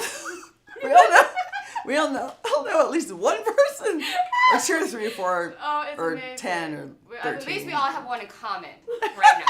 I think what's funny is that Vegas, and I'm not talking bad, it's just interesting. It's fun to me when I'm like, oh my god, you know, OMG. It's not just me, OMG, but, Right. So. It's so weird. I've never seen her break character. Break producer. Maria's behind here crying this entire time. Well, I have that ability to make people break. Yeah, that's all you have to do. Including myself. Remember that one time? But yeah. I mean, that's why you come here, you work, and then you leave. Right. So sometimes people think that they don't have to have any training whatsoever. Is it the city or is it just? OMG! Did it just? Oh my god! Post edit. Some people think that I'm crying. you can buy talent or. Can you? Oh. Can you? No. I was recently told that my degree was just a piece of paper that I hide behind. Wow. It's amazing. degree? If you guys want to see, it's She has a degree. Excuse me, this is what a degree deserves. Thank you. It's just a piece of paper that's not needed in this industry. And this is said by someone who doesn't have a degree that's trying to be in this industry, and there's a reason why. And you know what that is all about is their own insecurity. I studied psychology on my own because it's fascinating. And really acting is the study of human nature. It is psychology. Yeah. So it's really fun when people do certain things or actions and the psychology of it. Oh yeah, it's amazing. Humans are way more complex. Douches. Male and female. Yeah. I think it's just it's like, don't be a douche, people. Just it's hard be though. nice. But Yeah, they don't think that. It's self-awareness. Maybe that's the problem. Oh, self-aware. Maybe that is. Maybe they need a mirror to go. I don't know. I will tell you what I think it is, and you can save you because you've worked in Vegas. I think it's very easy in certain areas in the United States or certain areas in the world where they make it very accessible. I think, if you've trained and worked your entire life in order to experience different levels and different places and how it really is, you appreciate the craft of it and how hard it is to obtain a single job versus coming to a place where you can say, hey, how did you get on that? And next day, you're now calling yourself an actor, and now you're working with people, and you all think that, oh, we're the same. And so with Hollywood 2.0,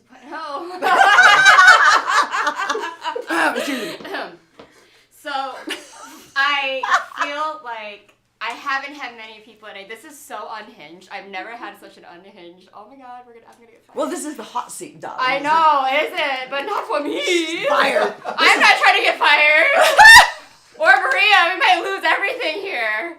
Are you kidding me? But no, Are you kidding me, darling? Who's gonna fire us? Who's better than us here? Well, I played Paul. He was not on my list today, so he's made me so unhinged, and now I'm Just go, girl. Thanks. Unhinged is awesome. Are you kidding me? No, Unhinged amazing. is the It's real. real. The real I will deal, say, baby. I will say though, the whole motto, I think, and I think you guys are the same, but is maintaining realness where it's the most fake. Yeah. Because it's not what it is. How these people are portraying, it's not. No, right? it's not at all. And acting, I mean, being with Paul is so awesome. And Chris, and our friend Jack Thaler, kudos to you, baby. It's like your kids again. And you're playing, right? Because acting, okay, when you're a kid, you're free, right? You laugh at stuff. You make funny faces and people laugh. You don't care what other people think. And then as you grow older, you're taught, oh, don't do that. Don't do that. You can't show emotion. Don't do that. Oh, you should not do that or act that way. And acting, you need to strip all that away. And such a wonderful coach I had years ago, Carl Buto, bless you, Don, a Siciliano. And he was tough, and I loved it. And, oh, my God. He's like, just strip all that stuff away that you were taught not to do and go back to being a kid again and be free. Just don't care what other people think. And when you truly get to that point, when you really don't care what other people think, then you're free. And it's the most wonderful feeling because then you can make silly faces, be different characters. And I love playing monsters, right? A lot of people are like, oh, don't cover my face. I'm like, ugly me up, baby. Right? And I love creating monsters too. So that's the true freedom. Yeah. It's like you're a kid again and you're running around playing and oh my God, it's so awesome. So is that what drives you to become a professional actor? So you went from dance, you modeled and you did some acting. Theater and dance, that's still acting or still character when you're performing as a dancer. How did that transition go and you doing this full time? And then you did costume, you did a lot of backstage stuff, professionally, award-winning costume designer. Oh, thank you. But also, now as you're an actor and you're actively working as an actor on these sets alongside crew, where's the motivation coming forward for that? I just,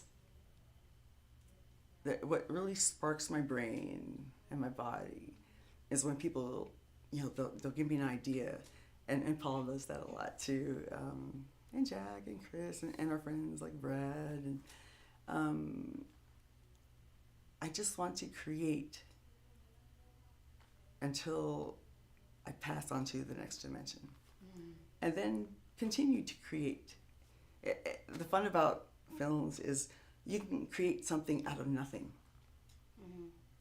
It's just your brain, right? You think of an idea or whatever, and all of a sudden you write it down and you get the crew and you film it, and it's so exciting to create something original. And that's the trick, because it's like, okay, how do you come up with something that's never been done before, right? Yeah. And that's the excitement for me. Yeah. Whether it's like a song I compose, or an idea for a film, it's, oh my God, just creating something out of nothing. Yeah, and I think, because I've never had someone talk about wardrobe or costume styling. Maybe like some fashion designers and stuff like that, but with film, TV, even theater, you have to have that tell the story as well, right? Yes, so oh what, my God, girl, yeah. Yeah, what is your point of view on what you love about it, and how do you approach that every gig you get? Because it's not just film, like let's just say you get play, right? So how do you approach that? Okay, yeah, wardrobe, the amazing thing, ever since, oh my God, I'll get stories upon stories, but wardrobe, it gives the feel and the look of the film. So whenever I approach it, I talk to the director, we have many meetings, and okay, how do you want this to look? How do you want this to feel? And wardrobe is so important for that. And so many times, oh my God, people just take it for granted. We want you to do wardrobe for free for the love of the project or whatever. I'm like, first of all, tell me what the project is. Right. How can I love it? And oh my God, it's so undervalued, I think. Yeah. And where are you getting all these pieces from? Like, Yeah, you gotta source yes. it out of your own closet, Oh my God. you know? Some of them, Crazy, yes. yeah. My mother, well, God bless my mother, I love you. She taught me to sew my first stitch when I was 3 years old. Okay. And I remember it was a pink kangaroo with yellow thread onto this quilt piece that she still has. And I thank her so much for that, because it's come in handy. I was making ballroom gowns and Latin gowns for students and myself. And then in film and dance and theater, it is the most valuable thing I think that she's ever taught me, that anyone's ever taught me. By 8 years old, I designed this bikini swimsuit. It was really cool. It was red, white, and blue, and like a tube top, and I put like corset stitching here. Okay. The boy shorts before they were a thing, right? Yeah. And I had corset on the sides. Yeah, the lace up and that, yeah. So I made it work the pool that day, and yeah. So ever since then, I've just been creating things that I liked and that I grew up with, and unique things. Yeah. So I approach films the same way. I want it to. Well, I always say, I want it to be so unique that people will want to cosplay this. Yeah. Okay. Oh, absolutely. So bring out the character. In Space Wars, Quest for the Deep Star, with Garo, Seijin, and his wonderful family. This is one of your recent films, right? Yeah, Okay. He was so amazing. He really treated people well, and we had multiple meetings, for costumes, and I was sketching things just by hand, because I just feel it's more hands-on, and he wanted the feel of some of these, like 70s, 80s, like Star Wars, Star Trek, all the things we grew up with, Yeah. And it was really interesting, the evolution of that. He said, okay, I want it to look like this, and then I kind of add my own spin on it. And oh my God, God bless him for him and Mike Conway and Deborah Richards. Oh my God, these directors I worked with that gave me freedom. Yeah. To just kind of go for it. Yeah, they trusted you. Yeah, that's amazing. Oh my God. Because when somebody says, no, which is, certain words are not in my vocabulary, like no, or can't, or won't. Yeah. They give you freedom, and it's amazing. So kept sketching different ideas, and some of the things that I had already created in my wardrobe over the years.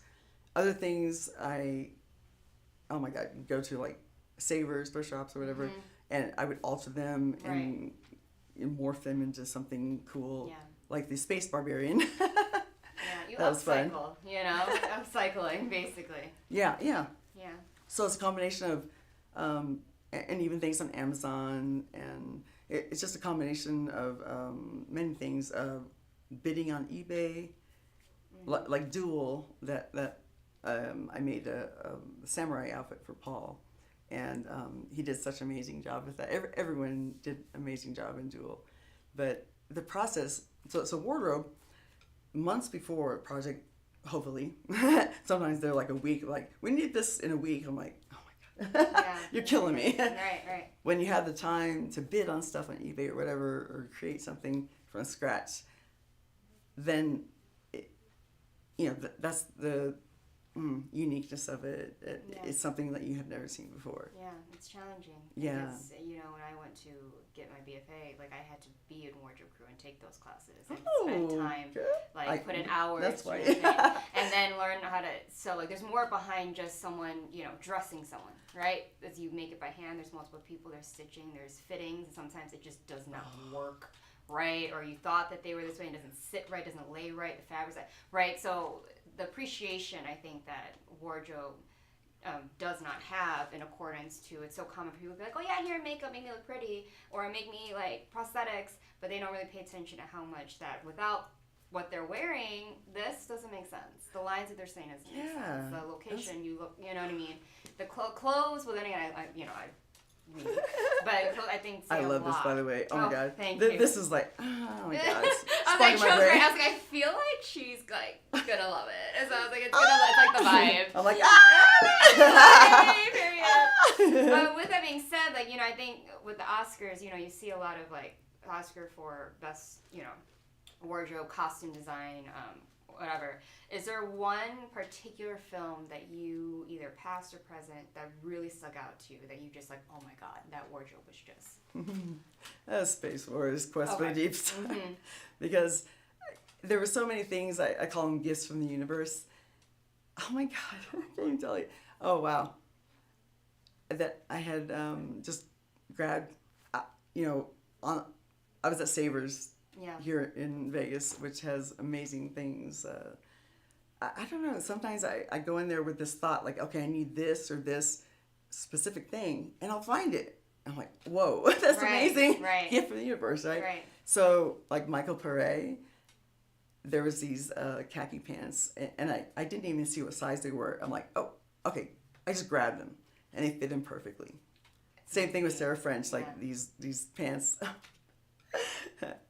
Okay, she wanted to wear this black khaki, like black pants with a white tank top, and I'm like, well, I have something a little more unique. So her and Tyler met me at Garo Satian's house, and I got all this stuff that, in my wardrobe and stuff that I had bought, and these army green pants with they had cutouts on the sides. They're really cool, and I don't know, it's just some black, I don't know what you call them, like tags or whatever, they're hanging, and anything that has like movement with things that are hanging, like a fringe or whatever, when you move, then they move. Right. And I learned that in the dance business, and they look really good on film. So she was kind of fighting it, and I'm like, well, just try them on for a lark, whatever, and just to see. And they fit her perfectly. Oh my God. It's like gift from the universe. Yeah. And she looked in the mirror and she goes, oh, damn you. Yeah, see? It's always, you have the eye. Sometimes you have to trust the designer, or you trust wardrobe, because they see things that an actor or the person, or if they're styling, can't. Because like it's up here, and it's kind of how I am with styling. When people ask, I'm sure when you shop by yourself, like, what do you look for? What would you wear with this? And you already know. When you see an item, you're like, you're going through a catalog. I'm sure you oh my God. movie. I call it the catalog in my brain. Catalog, and you're like, yes, I can do this, that one, right? Yeah. And it happens like this, and Oh, no one understands that. But I mean, wardrobe, I'm sure they go through. Yeah, that. and you know, I have a very visual mind, so a lot of times it's trying to get that vision from here to express to either the actor, or director, or whatever. And because they're like set on one thing, and sometimes it takes like, let me draw this for you, let me try to explain this or whatever. And they're just like, and you're just like, please just trust me. Yes, Or like, why does the sleeve have to be that? I'm like, it has to be the puff. It can't be a butt. You know what I mean? Like, every little detail changes. Like, for some reason, the movie that comes into mind was the one that just won the Academy Award, Poor Things, right? Oh my God, Poor Things! The wardrobe. You know, you say a lot about the film and whatever, but to Amazing. me, the Oh my God. wardrobe was amazing. And it wasn't even just that, like, I would wear that, but, like, it also made so much sense to a movie that meant no sense at all, but made sense at the same time. Girl. But it was the same For you thing. to mention that particular film, oh my God, gift from the universe. Yes, I was the whole time. I was like, I have to bring it up. Let's see if she brings it up. If I don't say anything. I was going to like, But oh my Poor God. Things for me, like Oscar, no Oscar. To me, for some like that movie alone, and there people are like they're selling the cosplay versions of Emma Stone's character Bella, and she wears certain things, and I was just like, and it made so much sense. But it doesn't. You don't know how it makes sense when I can walk in and wear that, and no one will be like, "Oh, that's so cool." But in that movie, that made no sense. It made sense, but like, right? Like it just, you know, and that's the point. I think it makes you think, and it just, So yeah. our partner Chris Ross Leone, so him and Paul and I are forming our own production company, and we're going to be creating our own epic shit. See, this is what I'm saying. They're the type that's like, it seems so cool, so let's just like do it. Not like anything ever seen Yeah. before. So we are going to create even our own genre, you know. As you should. And that's the fun of it. Maria's been audible at the time. She's so into it. She's like, like it's amazing. I'm so excited about this. I can't tell you. Because I also saw, doing my research on you, like that you're also trying to produce and write, and I'm sure the brain, like, as a true artist, it's always going, right? Especially as a dancer, as a choreographer, I'm sure, you know, you're just creating things. And so I was going to lead to that question, and you answered it for me, is that you're working on not only now starring and working in other people's films, but you are creating your own stuff. Yes. Right? Is that where you're headed? Is that what you would like to do? Or? Oh, yes. Okay. Absolutely. I was a dance director in the dance business and choreographed and directed 9 shows and, you know, traveled around. It was quite amazing. I taught at UNLV, the ballroom dance program. I was a judge at the Dance Sport Olympics. So that was really exciting. So directing, I'm always directing, just it's natural for me. So that's what I want to do. Okay. Yeah. So Paul and I started writing a couple of years ago, just some interesting, you know, short films and some feature length.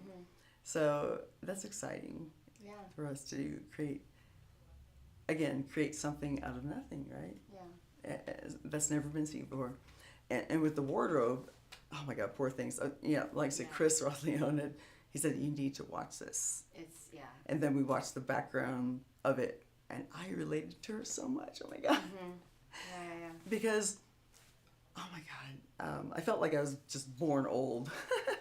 and when Emma Stone, when she portrayed that, you know, she was real.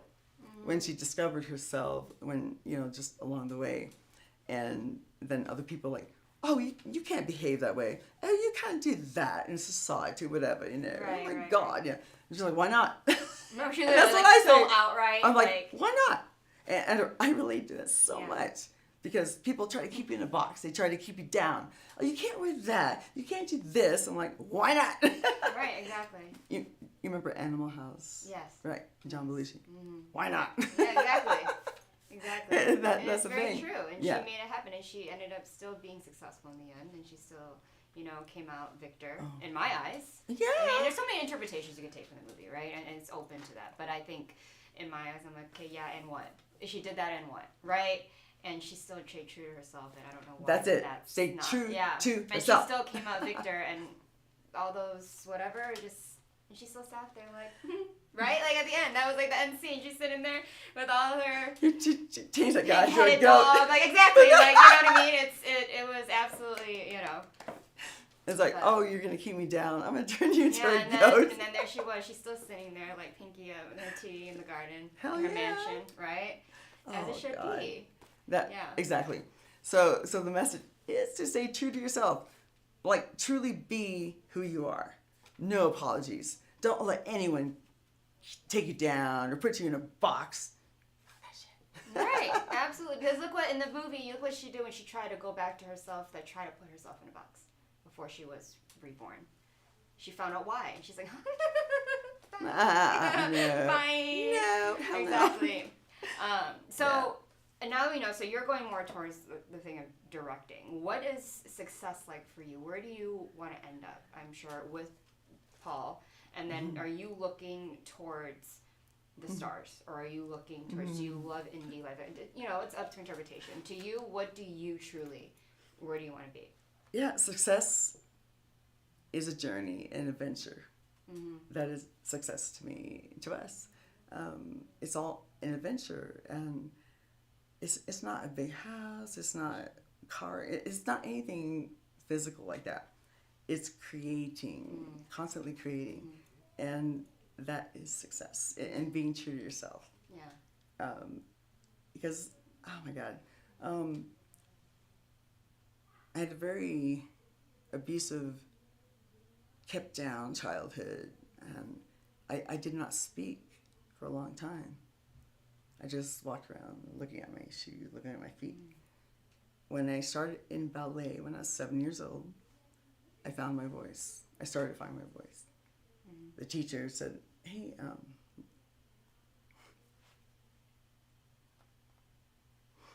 look at me. Put your head up. And I did, and I looked at her, and she goes, don't ever put your head down ever again. Don't let anyone ever do that to you again.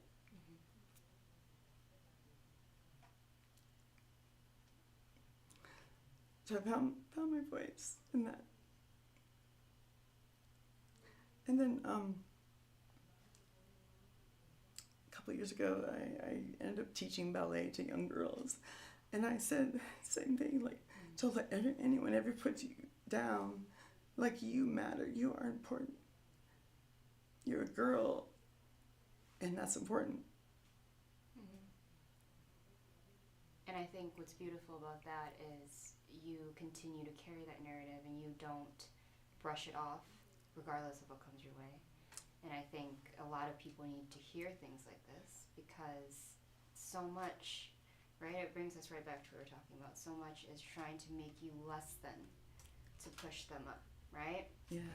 And how do you go about making sure that you're going to be a change in that way? Just like that ballet teacher was a change to you, in my mind, as she did. She made a huge change because if that didn't happen, maybe you wouldn't be here sitting here now, right? Yes, absolutely. How do you believe you can be that change within the industry with that toxicity and that drama that we talk about? Because I'm sure you don't want to keep that the same way, just as much as I don't. What do you want to contribute to, and how are you going to actively do that? Well, that's one thing Chris Ross Leon is encouraging me to write that story. He's like, oh my God, use that. I was in a brutal car accident in end of 2001, and 15 years of my life were stolen. I couldn't walk for 3 years. And to a dancer, that is like death. I got a part on Broadway before that happened, and the car accident wiped me out. And I did not want to live for a long time after that. But something in me said, hey, hang on. So I went through years of surgeries and everything, and going back to Bowie. So in 2016, when he passed on to the next dimension, he struck me with a bolt of lightning and said, hey, are you going to slowly die? Or, you can go out the way you want to. And I said, And I got mad. I'm like, it's like, hell no. I'm going to go out the way I want to, not slowly dying. That's bullshit. And I got back into the business. And ever since then, I've been just like, forward, onward, upward. So, yeah, he's been a big influence and continues to be a big influence in me. And for those who might be more on the introverted side where it's harder for them to express themselves, what can you say to them that can kind of, because as an artist, you can't, it sucks because you have to be an introvert being an extrovert, right?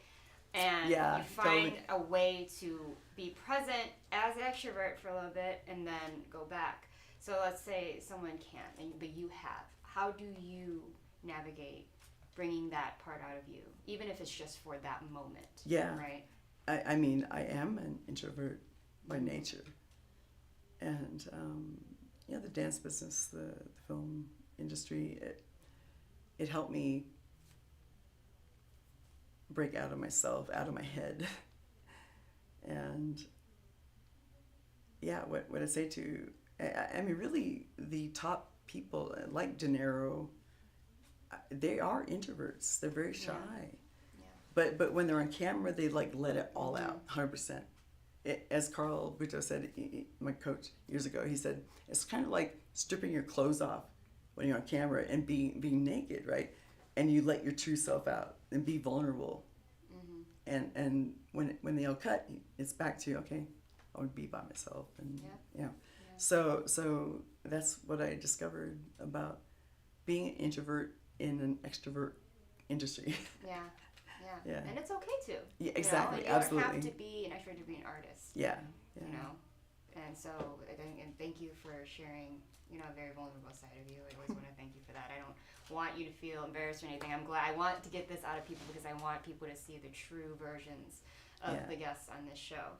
And so, the final question that I ask all my guests, right, because that kind of sums up you as a person. In just maybe a sentence or even if it's word vomit if you don't know the answer, because I don't even know the answer sometimes to my own questions. But what is a philosophy that you live by? It's a lot of Bowie's philosophy. A thing that really stood out that he said was, for creatives, anyone in the music, dance, film industry, he goes, if you feel comfortable and where you are, it's like, that's death for an artist. He said, okay, so you're in the water, right, in the ocean. Your feet are touching the bottom. You're like, you're comfortable. Why don't you step out a little bit more until your feet don't touch the bottom? That's where you should be. Mm-hmm. That's my philosophy. And that's you. You're always testing new things. I know in your social media as well, every day is a new day. You're testing with new headshots, character shots, new makeup, new outfits, a new character, and you're not afraid to just show those all on social media. Like I said, ugly me up. I don't care. I love playing different characters. Oh, that's the other thing with Lon Chaney was the Man of 1,000 Faces. He was the original Phantom of the Opera, which I think is still the best. Oh, it's one of the best ones. Oh my God, right? Yeah. Ramin Karimou, I think, was my favorite. One of my favorites. Oh, we gotta talk. We gotta talk about the same. The silent films, right? Up until because pure musical theater. Oh my God. Yeah. And our friend Chris understands that. He said, I've always said dancing is like a silent movie, right? And he said film, like the dialogue is the last thing. He said it's like a silent movie. I'm like, yes, that's it. So Lon Chaney being a man of 1,000 faces, I said, well, I want to be a woman of 1,001 faces. See, Lon Chaney? And I believe. I believe if anyone's going to do that, it's going to be her. And I love that because I love how true you are and how unapologetic, I think is a great word, to yourself that you are, because it is what it is. You're not looking for validation. You do it because you can. I do it for myself. And really, like, when people compare whatever, myself, I am my competition, myself, not anyone else. Right. Like, how can I be better each day? If I'm worried about the next person. And that's true freedom, Like, really, you don't care what other people think about you. You just do it because you love to do it, and you do it for yourself, and that's it. Mm-hmm. And don't let anyone take you down. Especially women. Oh, my God, girls. Don't let anyone put you in a box, take you down. Just bullshit. Yeah. Be yourself. Rise to the top. I love that. Thank you so much for being here. Please tell everyone where they can follow you and where they can see your upcoming works and et cetera, if they want to inquire about you being on their movie. Well, you're just gonna have to research and find. Oh yeah, as you did. I did it. You can do it. We all got internet these days. So. So I'm just not telling. You just have to find. Yeah, I mean, it's not hard. If you want to, If if you not, really want it's to. cool If too. not, that's cool. It's amazing. Well, thank you so much for being here and being so open and vulnerable with us and Oh my telling your God, story. darling, you are so lovely, and you are definitely an amazing person. Oh, thank you. Oh, I learned so much about you too. I was so glad you finally were able to come on the show. I know it's been multiple times I've been trying to get you. And now we're here and we get you and Paul, and then the whole energy of the room did a 180 when you guys walked in. So thank you guys so much. And that is Joanna Heckman, everyone. A round of applause. Please support her and just look out for her and just watch and wait and see. Yeah. Or not, it's cool. But I should probably just be popping up, which I love. But when we come back, we'll have our closing monologue, and then that'll be it for this fabulous Wednesday. So see you after this break. Look at this. Isn't she fabulous? Oh my God. Are you looking to record or film your podcast? We have the sound room and all necessary equipment you need. Contact us for pricing and to schedule your tour.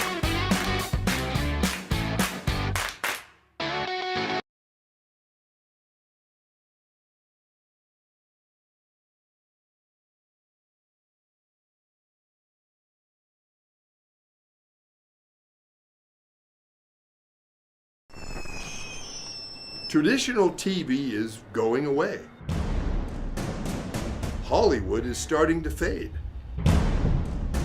People are demanding real stories from real people. Our voices are now being heard in our own way. Podcasts, Facebook, Twitter, YouTube, and TikTok Live are becoming the norm. Internet TV has now reached the highest demand in human history. Social media shows is now the new media of the century.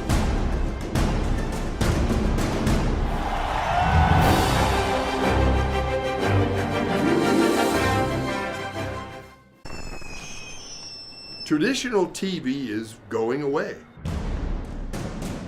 Hollywood is starting to fade. People are demanding real stories from real people. Our voices are now being heard in our own way.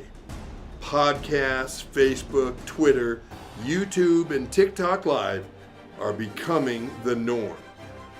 Internet TV has now reached the highest demand in human history. Social media shows is now the new media of the century.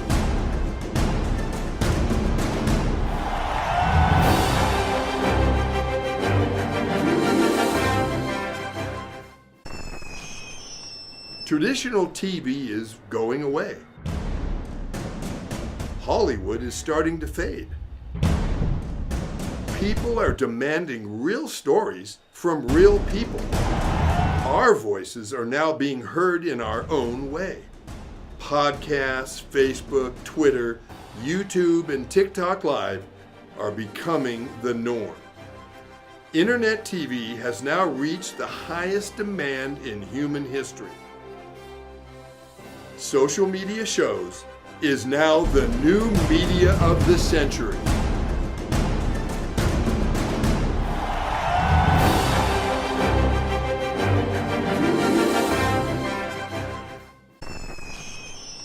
Traditional TV is going away. Hollywood is starting to fade. People are demanding real stories from real people. Our voices are now being heard in our own way. Podcasts, Facebook, Twitter, YouTube, and TikTok Live are becoming the norm. Internet TV has now reached the highest demand in human history. Social media shows is now the new media of the century.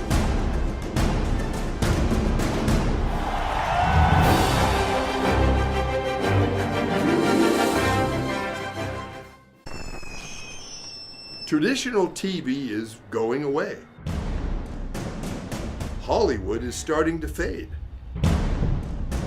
People are demanding real stories from real people. Our voices are now being heard in our own way. Podcasts, Facebook, Twitter, YouTube, and TikTok Live are becoming the norm. Internet TV has now reached the highest demand in human history. Social media shows is now the new media of the century.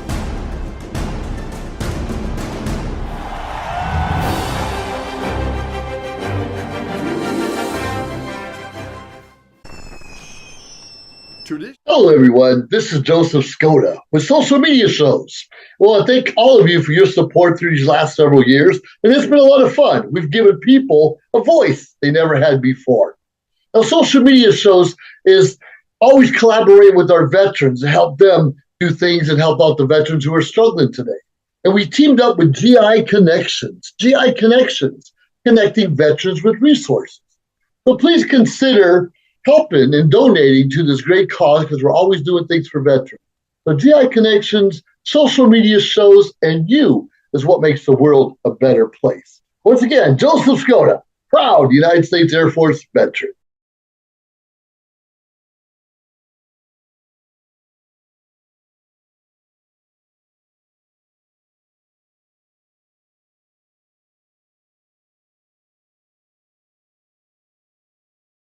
Are you looking to record or film your podcast?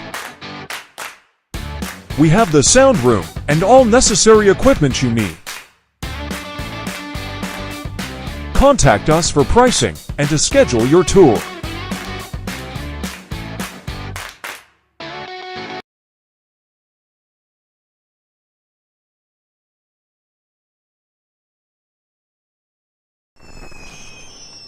Traditional TV is going away.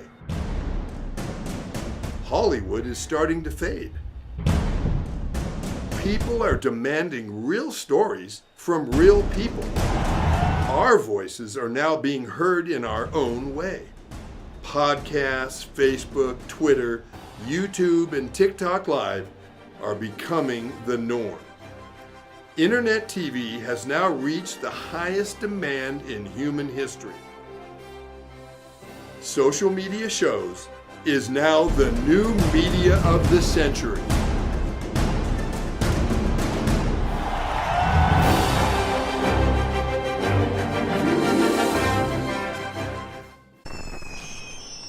Traditional TV is going away.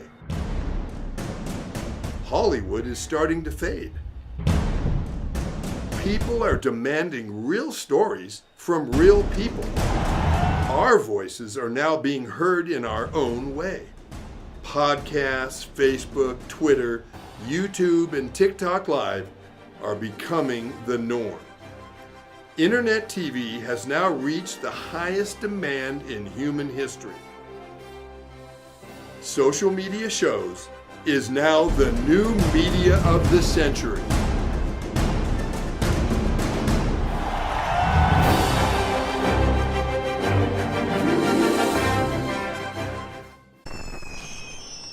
Traditional TV is going away. Hollywood is starting to fade. People are demanding real stories from real people. Our voices are now being heard in our own way.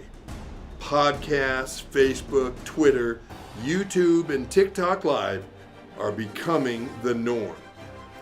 Internet TV has now reached the highest demand in human history. Social media shows is now the new media of the century.